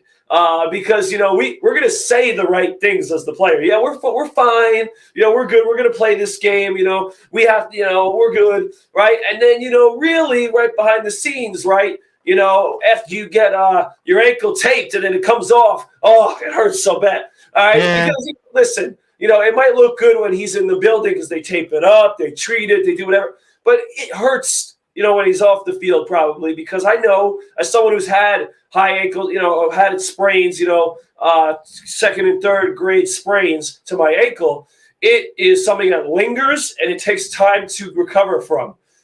So I am worried about that with Mahomes. I'm not worried that he's going to come out and play a good game. I think he will, but good is not good enough to beat Joe Burrow right now. You got to be great. Joe Burrow is on a different level. He is playing phenomenal football. His weapons are great. He's going to get it around the field. They're going to run the ball with Mixon. And I just think that, listen, when it comes to the spotlight and the lights, turn on. Joe Burrow, there's something about him where he just comes through in these situations. He's got 7 playoff wins in 4 years, counting the BCS. Yeah, I mean, this guy just knows how to do it, and he's fearless. Like Chris said last week, going into the snow in Buffalo and all the adversity that could have went, and he went in there and just crushed the Bills. With their defense, which by the way deserves a lot of credit. That Cincinnati defense, they deserve a lot of credit, and I think they contained Josh Allen. I mean, that was as dominant defensive as a performance you could have had. You know what? I think they're going to have something to say this week against the Bengals. So. And I got to give a shout out to Staten Island's own Lou Anarumo on that, because Lou Anarumo has been the guy. And in fact, somebody reminded me, I don't want to say who it was, that I saw yesterday. I said, please mention Lou Anarumo for me, because Lou Anarumo, there was a big write-up in the Staten Island Advance about 2 weeks ago about him. So that's really all credit to Staten Island's own Lou Anarumo. Yes, and he deserves it because he's doing a phenomenal job. So give me Cincinnati. I went against them last week, and I'm sure Billy Heenan wasn't happy with me. So, Billy Heenan, I'm going to make you happy now, because the Cincinnati Bengals are going back to the Super Bowl this year because they're going to win this game, and I'm quite confident in that. Well, we'll certainly find out. I mean, certainly. Let me get to a couple of comments here before I pick. John says weather won't be a factor. Yeah, I agree with you. Kansas City's played 5 straight championship games. They've been in the cold. I mean, they've been here. They've done that. Also, Mahomes will play. He'll show up. Don't be fooled. Yeah, I mean, the question will be, though, what kind of Mahomes? If he can't move out of the pocket as he normally does, that would be my point. He also says, listen, this game can go either way. Cincinnati has owned Kansas City, which is dangerous when a team owns a team. Psychologically, that's an issue. So let me get to some people here first. Joey Bostrom, who, by the way, you've got to pick the NFC. Did Joey give his NFC pick to you? Did he write? He's got to pick the NFC also. So Cincinnati wins a close one. Mahomes is going to be hurting. Cincinnati takes advantage of that. That would certainly be the logic here. And John says this game smells like overtime. Well, that was indicative of last year's game overtime, which would be a first, right? Back-to-back championship games and decided in overtime. That would be interesting. That's for sure. It wouldn't be a shock. And John Gonzalez likes the Cincinnati Bengals, so he gives Cincinnati here. He says, but it's tough to pick this game. It's a toss-up. So before I pick, who did Justin Gianelli pick? I'm curious. So Justin Gianelli went with the Bengals. So wow. Everybody's going with the Bengals. Is his Super Bowl pick. Not so fast, my friend. There's one person. There's one person that does believe in the Kansas City Chiefs, and it's of course me. Good old boy Tom Rice, who was quoted this morning by a professional wrestler as calling me a good old boy. So, well, I'm going to respond as to why I like the Kansas City Chiefs. There's one reason why I like the Kansas City Chiefs. Travis Kelce. In Travis Kelce, we trust, because what was the one thing that helped the Chiefs' offense? Travis Kelce, play after play after play. Now, especially if Mahomes is not as mobile as we're used to him, he's going to go to Kelce first down after first down. It's going to move those chains. It's going to move him. And Isaiah Pacheco, another guy I mentioned last week. Those two guys. Those are going to be the guys that I think that's going to help Mahomes and carry him here. And I think that that's what's going to really be the reason as to why I don't think Cincinnati, despite their great defense here late, and again, no question, love Lou Anarumo, local guy, and of course, he's certainly done a phenomenal job with this Bengals team. But I think Kelce and Pacheco are going to be the difference, because I don't think the Bengals have seen that. And I think Buffalo's running game to me was a little bit less inferior than Kansas City's running game. And I think that that's what Mahomes is going to rely on here. Mahomes is going to time of possession, wear down that Bengals. Remember, Allen's a little bit of a different quarterback than Mahomes. And I think that Mahomes is going to be able here to adjust. So I kind of think here that Kansas City is going to do just enough. And I do agree that whoever said this will be a shootout, I wouldn't quite say like 35-31 like last year, whatever it was, but I definitely think like a 27-24 type of game. And I would say one thing also as to why I like Kansas City in this case, even though I know, yes, Cincinnati beat them earlier this year in Cincinnati, but I do think that this Kansas City team is a better Kansas City team than the year before, because this team has played a little bit better defensively. They've adjusted. I know they've had some laps, the Denver game, the Houston game, but I think that by and large, this team is a better football team. And I kind of think here that they find a way to win. And also here, well, I go back to a couple different things here. Joey Bostrom says San Francisco over Philadelphia. Niners defense will take them to the Super Bowl. Sorry, Chris. interesting here that we were split on the NFC Championship game, but the AFC Championship game, almost everybody was unanimous except yours truly. John Gonzalez says, Anthony Finkel, let's see your napkin. Knowing Anthony Finkel, he's sleeping right now. I just know Anthony Finkel. I was with him He's yesterday. going to get it in Sunday at about 2:30, right? But that should be illegal, though. But again, that should be illegal. You should have your pick in by the time we're off the air. That to me, that's the way the pick should go. And Hey, listen, we're gonna have to make the rules a little stricter next year. they Right? have to be stricter next year. And I love Anthony Finkel. He's one of my guys. But you know what? We only have 2 games. This ain't rocket science. I like picking Texans and the Jaguars. What do you think of next year if we do the picks and we get really serious, actually have Finkel and have John Gonzalez actually on the show with us picking? I offered Finkel to come on, but Finkel's one of these guys, like he's a busy guy. You know, he's there for 30 minutes and he's out with his girl and he's out, whatever. And, I've offered it. Listen, I'd offer them to come on. I know. Hey, Friday night. You know what? He should be out with his girlfriend on Friday night. He should be talking with us on a Friday night. He really does love. He does support us, and I have a plug for him at the end of the show. But no, he really. I mean, he was telling me how much he loves the guys, and how much he loves listening to. He really does support us. I mean, there's certain guys that they really try. He's one of those guys that tries to listen to us. I mean, Steve Saperstein, when he's not on diaper duty, tries to listen to us and catches us on the reruns. There's certain people that do catch us, but John says next year you get my picks on a tampon. I don't know if I want them on a tampon though. Yeah, I don't know if I want. No. You know what? I'll tell you what I would accept. I'll tell you what I would accept. I'll tell you what I would accept, and you guys will appreciate this before we move on to closing thoughts. And I want to get to the Knicks very quickly. My mother used to write before you had the internet and stuff, and she would still do it for a while. If there was like an important phone call, if you had paper plates, you'd write information on the paper plate. I would accept a paper plate. I don't know if I'd accept a tampon. No, paper plate I could be okay with. Would you guys accept if the picks were on a paper plate? Yeah, those are okay. I like that. That's old school. That was my mother always writing. She would write all the notes on a paper plate. So I saw it there. Okay, I can't touch it. All right, can't touch it. I know it's important. So that would be that. You okay with a paper plate, Brad? I guess. I mean, we might have to think of different ways to how we're going to submit our picks next year. But I got a few things in mind. By the way, we'll see. But I don't know about napkins and paper plates, though. I think listen, we all need to save some money, and these paper plates are expensive these days. As long as they're in by the end of the show, I think you're right. I think by the end of the show, yes, we got to make it happen. We're gonna make it happen. I will tell you this much before I get to Dolan time. I was speaking to Anthony Finkel about this last week. I will do something. Which I don't want to tip my hand just yet, but I will promise you this. I will have something a little special for next year's winner. So I will actually do something for next year's winner. But I'm not going to tell you what it is, but I'm going to have something planned for next year's winner. All I'm going to say as a hint, we do a lot of wrestling coverage on Sportzwire Radio. That'll be the hint. You'll win something. I can't tell you what it'll be, but you'll have something. You'll have something. Sound of that. Well, sound of that. Listen, all I got to say is as long as it's not John Gonzalez, we'll be good. Well, we're gonna have picks next year, right? I mean, I can't, tell you what. It's gotta be one of us. It could be Justin. Exactly. Anyone, please, no John Gonzalez. I don't need to get with nonsense. He's gonna be in the competition, so he could win. All I'm gonna say though is that I'm gonna do something very special for whoever wins next year. Like I said, we do a lot of wrestling coverage on Sportswire. That's the hit. You'll win something. You'll get to hold it. You'll get to have possession of it. I don't want to say exactly what it is because people are going to be like, oh, wow. Go ahead, jump in. Is it going to be for just the regular season or is that going to be all even throughout the playoffs?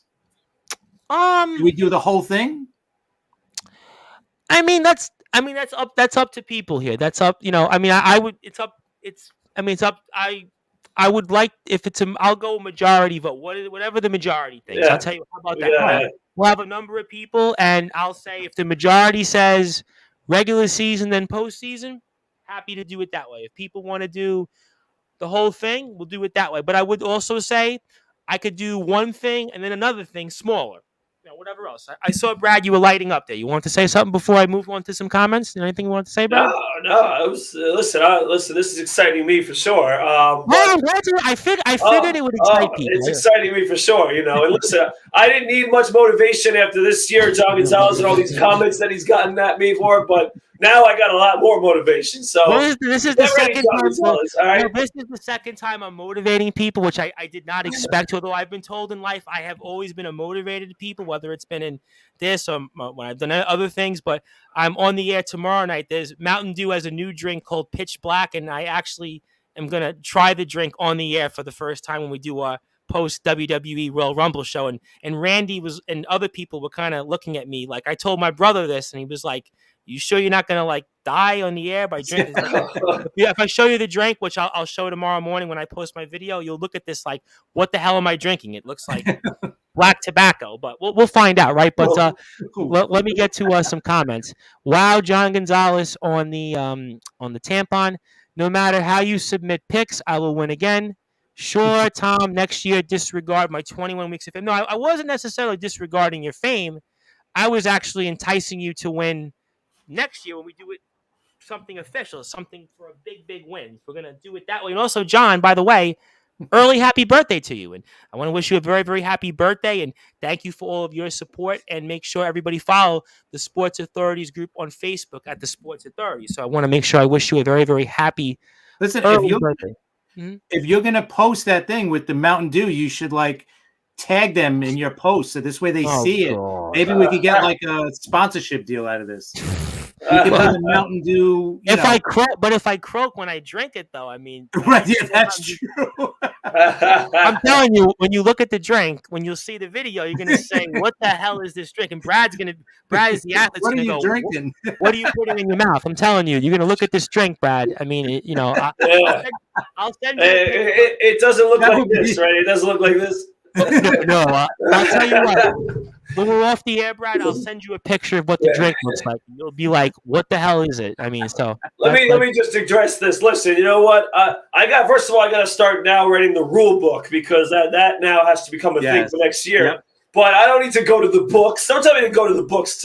I'll be ready. All right, that's all you need to know, John. I'll be ready. I don't need no damn book. All right. Well, we'll figure that out here. But before I get to closing thoughts, John Gonzalez did want to hear one more thing from you, the Brute Force, and I think he always does. Well, it's how you feeling these days? I mean, you want to end it on a good note?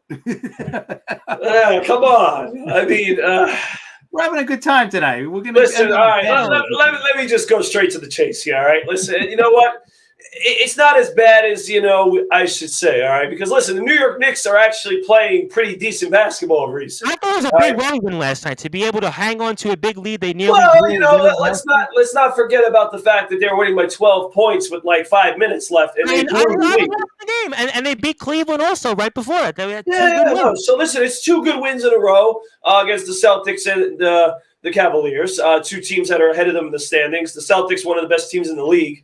But, there's still flaws on this team, obviously, when it comes to, holding leads, free throws late in the game, defense at times. I mean, they're not a bad defensive team, but considering that Tom Thibodeau is the coach of the team, you would expect better at times. They've improved defensively from last year. I think they've played a little bit better defensively from last year was a joke. Yes, I mean, they have for sure. And, they've made some good adjustments, like having Quentin Grimes, play a lot more. I was talking about him yesterday, actually. Yeah, and Emmanuel quickly's played better defense, and you don't have guys like Evan Fournier on the floor as much who stinks at defense. Oh, my God. Remember, Brad, speaking about Evan Fournier, you get like a heart attack. Yeah, so, I mean, his defense was just like, it was basically a cone guarding someone. So, it was bad. So, listen, the Knicks, like I said, I'm not going to come on here and trash them, okay? Yes, it was a huge win, Joey Bostrom, but with that being said, the Knicks are still a play-in team at the moment. They're still in the 7th spot. Yeah. Okay, they still listen. They actually Tom Bryce. Cleveland, they're not far behind some of these teams. They're within striking distance. Yeah, but listen. One thing about the Knicks is that everybody was cheering early on about how they were winning and doing all these things. Well, strength of schedule. I believe the New York Knicks have one of the hardest schedules for the rest of the season remaining, and it is not easy. They have a lot of good teams on that slate. They're going to have to do a lot of proving, okay? And I know I know everybody's going to get at me about what I've said about Julius Randle. Okay, yes, Julius Randle is going to be an all-star this year. Jalen Brunson, good chance he gets in as well. Okay, but Julius Randle, I will stick to what I say. Okay, he is playing well. He does still show you, right, his flaws, but for the most part, he's played really good basketball. But his value is as high as it gets. I still think the Knicks should consider trading him at this moment. But I'm going to give him credits, like I normally don't do, that he's playing good basketball. He's making some good decisions. He made some important plays for them last night. Yeah, and you know what? To his credit, he made a big shot when it mattered. And that's one thing that, Tom, when I always talk about Randle, that's always what I say. He doesn't do it when it matters. He doesn't do it when they need him to do it, okay? But he actually did against the Celtics. So I'll give him credit, okay? He is playing better. He is kind of embracing New York a little bit better than he did last year when he struggled. Dude's averaging 24 and 11, and I actually rattled this off at the bar last night, and the bartender, I convinced the bartender on this. The Knicks, this is the first player they've had for, I think, more than 2 years to have 20 and 10 since Amari Stoudemire? Yeah, so listen, he's doing good things. I'm not going to trash him today. I'm going to be nice today. I'm in a good mood. Like Chris said, I'm going to stay in the good mood, all right? All right, I can go chili trash Dolan. I just heard he's worried about alcohol sales at Ranger games right now. I mean, he's worried about anything else but what he needs to worry about. He's got the state legislature on his backs right now listen, about this whole stupid thing. Yeah. The other thing is I can't talk too bad because I'm actually going to be at Madison Square Garden on Sunday. So if Dolan's there, all right, are you going with anyone? So this is what's happening, Tom. This is actually really cool. You'll see footage on and this is, by the way, for people to make sure you follow me, at Coach Brad Weiss on Instagram. Yeah, tag me if you say something funny, by the way. If you say something funny at me or something like that, tag me. People will be wondering why you're doing this, but I'm going to explain. So on Sunday, we're going to the St. John's against Georgetown game at Madison Square Garden. I saw that. Yes, I did. Now, the reason why we're going is because my level up team, the third grade level up team that I coach, one of the fathers is actually the head St. John's coach of the women's team. And he is Joe Tartamella. He's the head. So he's a really Joe nice Tartamella. Okay. So he actually got my third grade team to get to play at halftime at Madison Square Garden on Sunday. So they're going to be on the court during halftime playing against each other on Sunday at Madison Square Garden. So this is pretty cool stuff. I'm really excited about it. So I will be at the Garden, not for the Knicks, all right, but for my kids to get on the court and to watch St. John's. So I'm really excited about that opportunity to be there. But I actually want to pivot real quick, Tom, before we end this. I want to get away from Dolan time, and I want to talk about a better basketball team right now, and they are much better, Tom Bryce. And I don't know if you know who I'm talking about, but I'm going to make sure you do. All right, and I'm going to go back to that guy, Mr. Napkin, who supports this team as well. That is the New York Liberty, all right? The New York Liberty made a huge trade since we last talked, Tom Bryce. Yep. They got Jonquel Jones, the 2021 WNBA MVP from the Connecticut Sun. Yes, traded some big pieces. They traded away Natasha Howard, who was a good player here. I like Natasha Howard. I liked watching her play. But Tom Bryce, Jonquel Jones, she's 6'6". She's huge. She shoots the three. She's been an MVP. She has a whole game that can really be one of those things that she is a player that completely changes your team because she can do a little bit of everything, right? She can guard the bigs. She can guard guards. She can shoot from the outside. She can post up. A legitimate scorer to go with Ionescu. It gives them two pieces. Oh, yeah. That's what it gives I them. mean, it is a huge move for the Liberty. So I am beyond excited. If you want to talk about moves that are teams doing the right things, that's the Liberty, all right? The Knicks still have a ways to go to make that next step.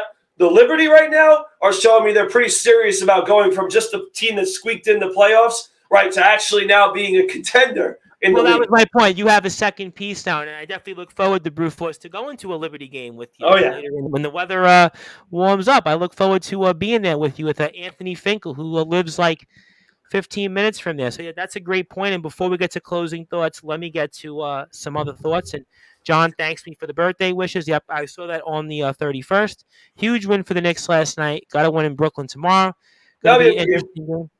Brute and Dolan have something in common. Dolan makes bad draft picks. Brute makes bad NFL picks. That was a burn, man. That was a burn. I'm gonna just stir that pot up. I'm ready. Next year, I'm coming reminds me of then if anybody used to watch That 70s Show, when Ashton Kutcher's character Kelso used to say "burn, what a burn," and that's kind of John Gonzalez there with the burn. Brute loves Julius Randle. Stop! Don't make it to that. I'm just giving. Hey, listen, he's got 24-10 right now. 24-10. That's all I'm saying. 24-10. If Randall isn't an all-star this year, there's something wrong with the NBA. Same goes for Brunson. And I was speaking with the bartender yesterday, and Brunson's had a solid year. And although the bartender was trying to convince me he wants to move Brunson and Randall still, he still wants them off the team because he feels like that they're not going to win with his team. But, do you guys think that Damian Lillard trade that was rumored, do you think they would be better right now or worse? Interesting. I mean, that's actually a tough question. I think they'd be a couple games better. I think they'd be a couple. I wouldn't say they'd be. Yeah, I mean, you look at Portland, and it's kind of like almost similar in a way. Yeah, I don't think it would be significantly better. I think the Knicks would be better if they actually signed Donovan Mitchell. If they signed Donovan Mitchell, and we've Mitchell been talking about Donovan Mitchell with the Knicks for 3 years, 4 years. I think they actually would be better and actually could potentially be a playoff team, which means they'd be in the top 6. But with this roster, Chris, I just think they are what they are. They're a playing team that's going to have to make the playoffs and then probably lose in the first round. But, again, on this given day in January, they are playing well, and I will give them credit. And Joey Bostrom's right. Both those guys have to be all-stars. I agree. Listen, the Knicks. Again, I know you're going to get mad. They're at least a little bit more interesting to watch this year. I mean, they do have the makings of a team that'll probably be between 7 and 10, and they've been 7-10 all year. I think, right? They've been pretty much all year, except for like a week or two, like in the 6th spot and the 11th spot. They've been pretty much in the 7-10 range, and the Blazers are 12th right now, and they're a half a game out of the 10th spot in their own right. Like you said, Brad, they're pretty much in. Everybody's literally jumped up from 4th to 13th. We've got teams separated by 3 games total. So that's so interesting. But that's what the NBA wanted. Listen, that's what sports, the NHL wanted it, Major League Baseball wanted it, the NFL wanted it. They want parity. They want everybody to be in it because they want every city to feel like, oh, we can make the playoffs, we can do this, we can do that. So that was all that. We'll definitely talk a lot more NBA in the weeks ahead. Looking forward to some more Dolan time. We'll get into some basketball at the end with the Brad's your closing thoughts, because I have a lot to say on the controversial, in my opinion at least, St. Joseph's ending. I don't know if you had caught the game, at least going into overtime, but in my mind, I can say it. There was a lot of controversy there on a play. But let's get to closing thoughts here. Chris, obviously I want to give you the floor first. Looking forward to playing the Liftoff Jets show later this weekend. Also the Talking Rivals, and anything else you want to plug, share, say, and the floor is yours, my friend, and fire away. Guys, great show as always. Tom, thank you. Brad, as always, thank you. We'll be back at it Monday or Tuesday, probably Monday. Me and Patrick with the Talking Rival show, back to talking baseball. We'll see what's going on. And then, of course, the Liftoff Jets. We're going to get into the Nathaniel Hackett hire for the Jets, which was interesting. And does this mean, Aaron Rodgers is coming to the Jets now? I mean, I know that's the whole rumor. So, hey, it doesn't hurt to get our, for our chances of getting him for sure. So it'll be interesting. So I'll be having a great conversation with Sharman about that on that.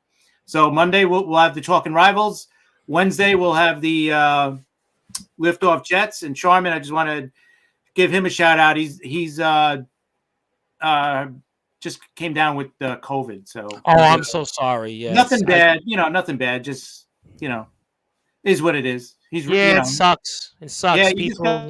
You got to get through it. That's all. You got to fight through it, and he'll be fine. Him and his wife. So good luck to that. Them both. Especially in this time of year with flu season. I know it's colds to get sick. It's just I was sick twice in 2 months. It's just you just hope for the best. I was sick. October, November, December, off and on. That was me, man. October, December, man.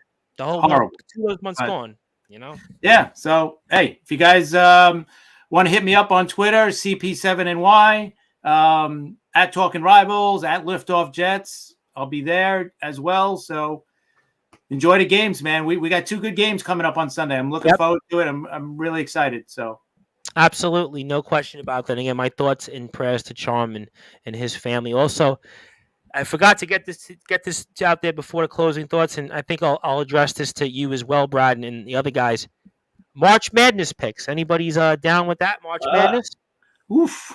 Yeah. Oh, yeah. I do a bracket every year, so for sure I'll do that. Yeah, I'll do a bracket. I'm not saying it's going to be a good one, but I could do it with you guys. Hey, listen, it doesn't have to be good. All right, listen, you can be like Anthony Finkel and just start picking napkins. Anthony Finkel. I'll get my napkins out. Anthony Finkel is into the NBA. He's into the NFL, but knowing him like I do, he probably would literally go eeny, meeny, miny, mo in college basketball. I just know he ain't gonna follow. No, I've been following some college basketball this year, so yeah, for sure. March Madness is it's crazy to even think that that's only 2 months away, but yeah.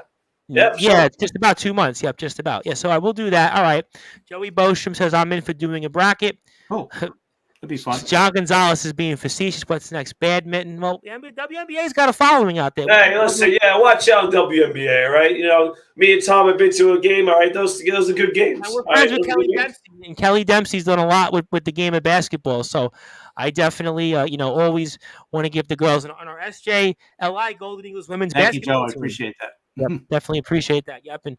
Definitely great last couple of shows, and we've been playing. I played before this new show. I was playing you guys back to back because I enjoyed the shows that much. All right, so we definitely didn't save the best for last, but we saved the biggest for last here in the Brew Force. Brad Weiss, I know it was a very busy week for you, Brad. Obviously, at Plainview JFK out there in the courts. I know, obviously, our Golden Eagles, maybe from afar, you were paying attention to, but I'll handle some of those more controversial closing thoughts on my end on that. But definitely want to give you the floor and anything else you want to plug, share, say, and the floor is yours, my friend, so you know the drill. Yeah, Tom, thank you for another great week of the show. Thank you, Chris, for another great week. Give a shout-out to, of course, Randy Dillon and Rob Maraska, who were on earlier. So shout-out to them for coming on, doing a great job as always, for sure. So you can give me a follow on social media, Bradley Weiss on Facebook, at Brad Weiss20 on Twitter, searching at BWeiss20 or at Coach Brad Weiss, which, like I mentioned earlier, will be very busy this weekend. You can follow me there. And I'm also now on TikTok at BWeiss20 if you're interested. By the way, since you said it, Tom, I'm going to open up my closing thoughts, all right, by wishing John Gonzalez a happy birthday, all right? Listen, as much as I rip on John Gonzalez, all right, this guy, he's getting on me, he's telling me my picks are trash, all right? Listen, we love the man on Sportzwire Radio. He is a part of the family here, and he's certainly a big-time supporter of myself and the rest of our crew, even though he rips on me. It's so much fun to be on the show with him every week. So I want to give him a big happy birthday here, of course. And, of course, as you guys see above me, you can follow his group on Facebook, the Sports Authorities group. Make sure you give that a follow. He does a tremendous job with that page.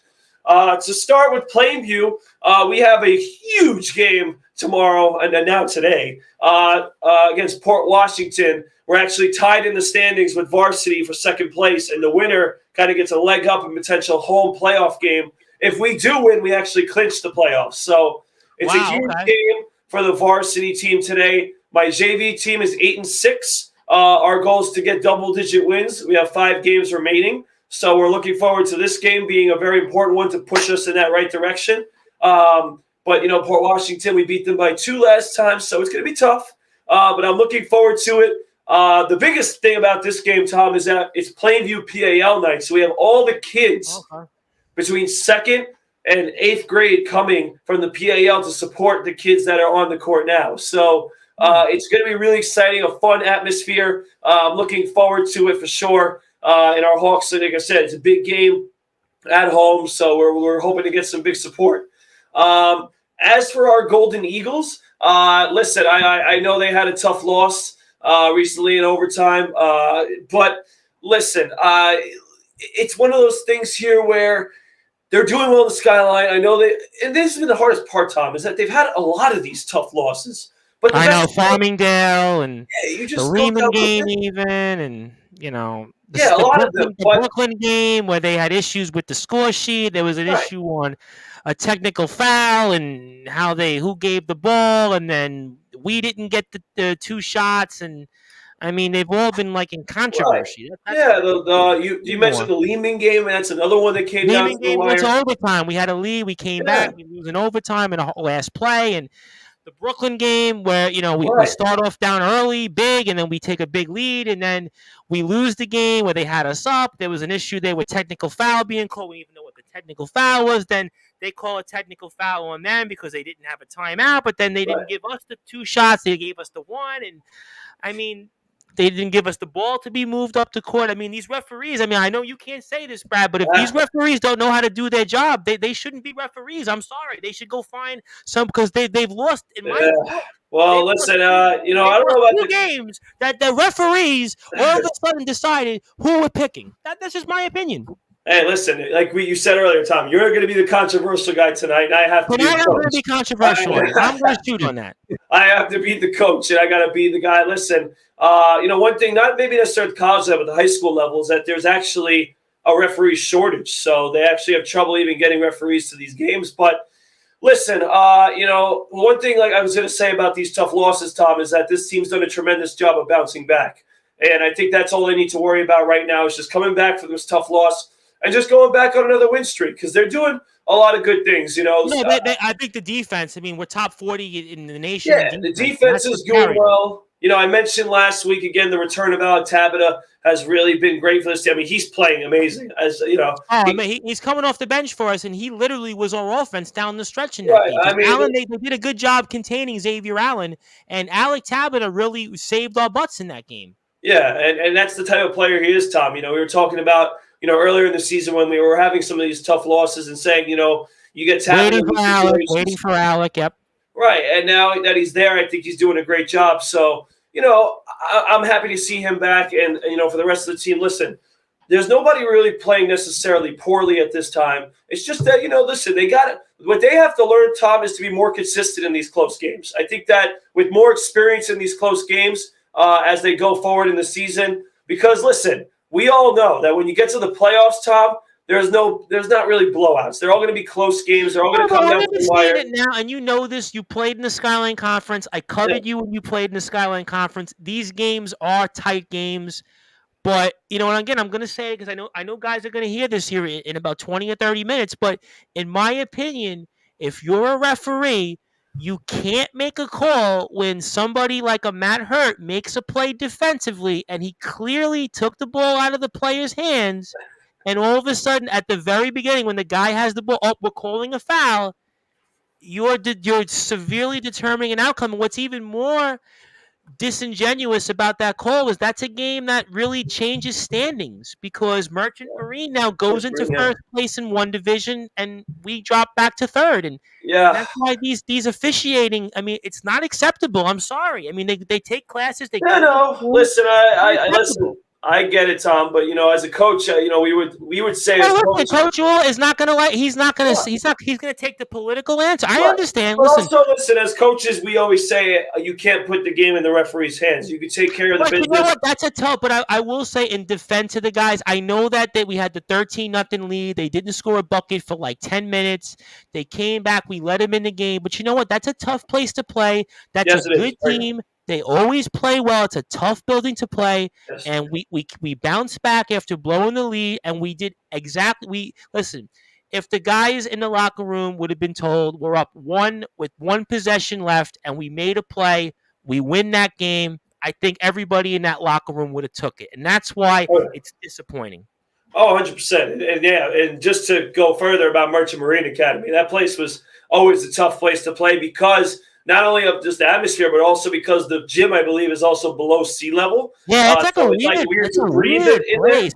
Kind of like Denver, like people talk about Denver and the thin air or whatever. It reminds me a little bit of it reminds me a little bit of like one of these places where it's just like, I don't know. It's like it's a tough place to play and a tough place to adjust to how it is. So it's also like a big gym. So like most gyms are very similar. So like it's a weird like seeing things and like having a big wide background. It's just weird. But listen, in the end, you can't put it in the refs' hands. You got to, make plays. And I think the boys, they're going to learn. They've had a lot of these experiences, and I think they're going to learn and get better from it. So that's good. And then listen, Tom, I got to end it on this because this is kind of breaking news to me right now. That I just found out because, my buddy Brendan Fitzpatrick doing an amazing job, by the way, with Cortland this year. We got to give a shout out. He's top in the nation, like every category right now. You know that. Yeah, right? And we got to give a shout out to Austin Grunder, who we've talked about here on the show in the past. When we had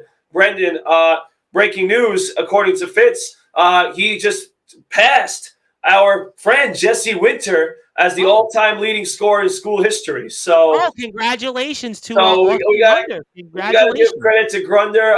Listen, Jesse, I'll be seeing him soon. I wonder what he has to say about that. But Jesse, our great owner for Level Up, is doing a tremendous job. But Grunder, I know we still have to get on one of these days when you have time. I know. We're going to listen. The season's a rough time, but after the season, we're definitely going to have Jesse on and a bunch of other guys. Brendan, I'm sure, will come back on and talk about Portland's season because they're having a tremendous season, by the way. They're doing a great saw job. that. I was following. So, I wanted to give a shout-out to him and give a shout-out to Austin Grunder for doing that because that's a tremendous accomplishment, obviously, that he was able to get that done and also, lead the team to such a successful season. So, shout out to him. I want to thank everybody for supporting us once again on another great week of the show. Looking forward to everything going forward. And listen, there's a lot of great things to come as well. And I will say this also to anyone dealing with allergies and stuff. I've been dealing with sickness kind of this week. Just hang in there. It's a tough time. The weather is kind of crazy. So we wish everybody the best of health too. I want to make sure I say that. Well, if you got allergies, what I do is Allegra and I take Zaditor because my eyes the whole winter has been like, you got to take eye drops because without it, I would have no vision. But allergy season just seems like now it's like the whole year. It used to be you get them in the 2 months of the year and then you were fine. Now I get them almost like 9 months, 10 months out of the year. It's a joke. It's a joke there. But all good stuff. Everybody follow Brad Weiss at bweiss20 on Instagram. Coach Brad Weiss. Also Brad Weiss20 on Twitter. Bradley Weiss on Facebook.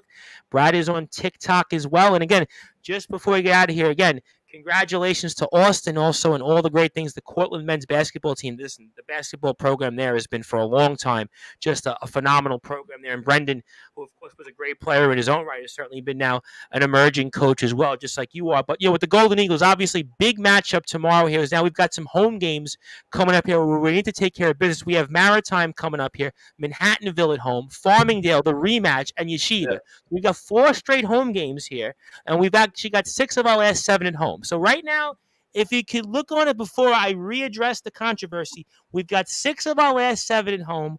We don't have to leave Long Island, so we're not going to these crazy places, traveling to these places. We got to worry about delays on the road and the weather. So if we win our games at home, we take care of business, we can still get into at least that 2 spot, get into that very, very, to me, important home playoff game. So I want to say that the guys, at the end of the day, if we would have said 2 out of 3 on the road, we would have took it. Now, we should have had 3 out of 3 on the road. In my mind, we won that game. My mind, again, I know you can't say that, and other guys can't say that, but we did win that game because we did everything we did in that play. And on top of that, just the referees made a call that if they went and had replay, they would have said, yeah, I'm sorry. But unfortunately, at this level, we don't. But I want to make the point one more time is that 2 out of 3 on the road, we took care of business. We should have had 3. In my mind, we had 3.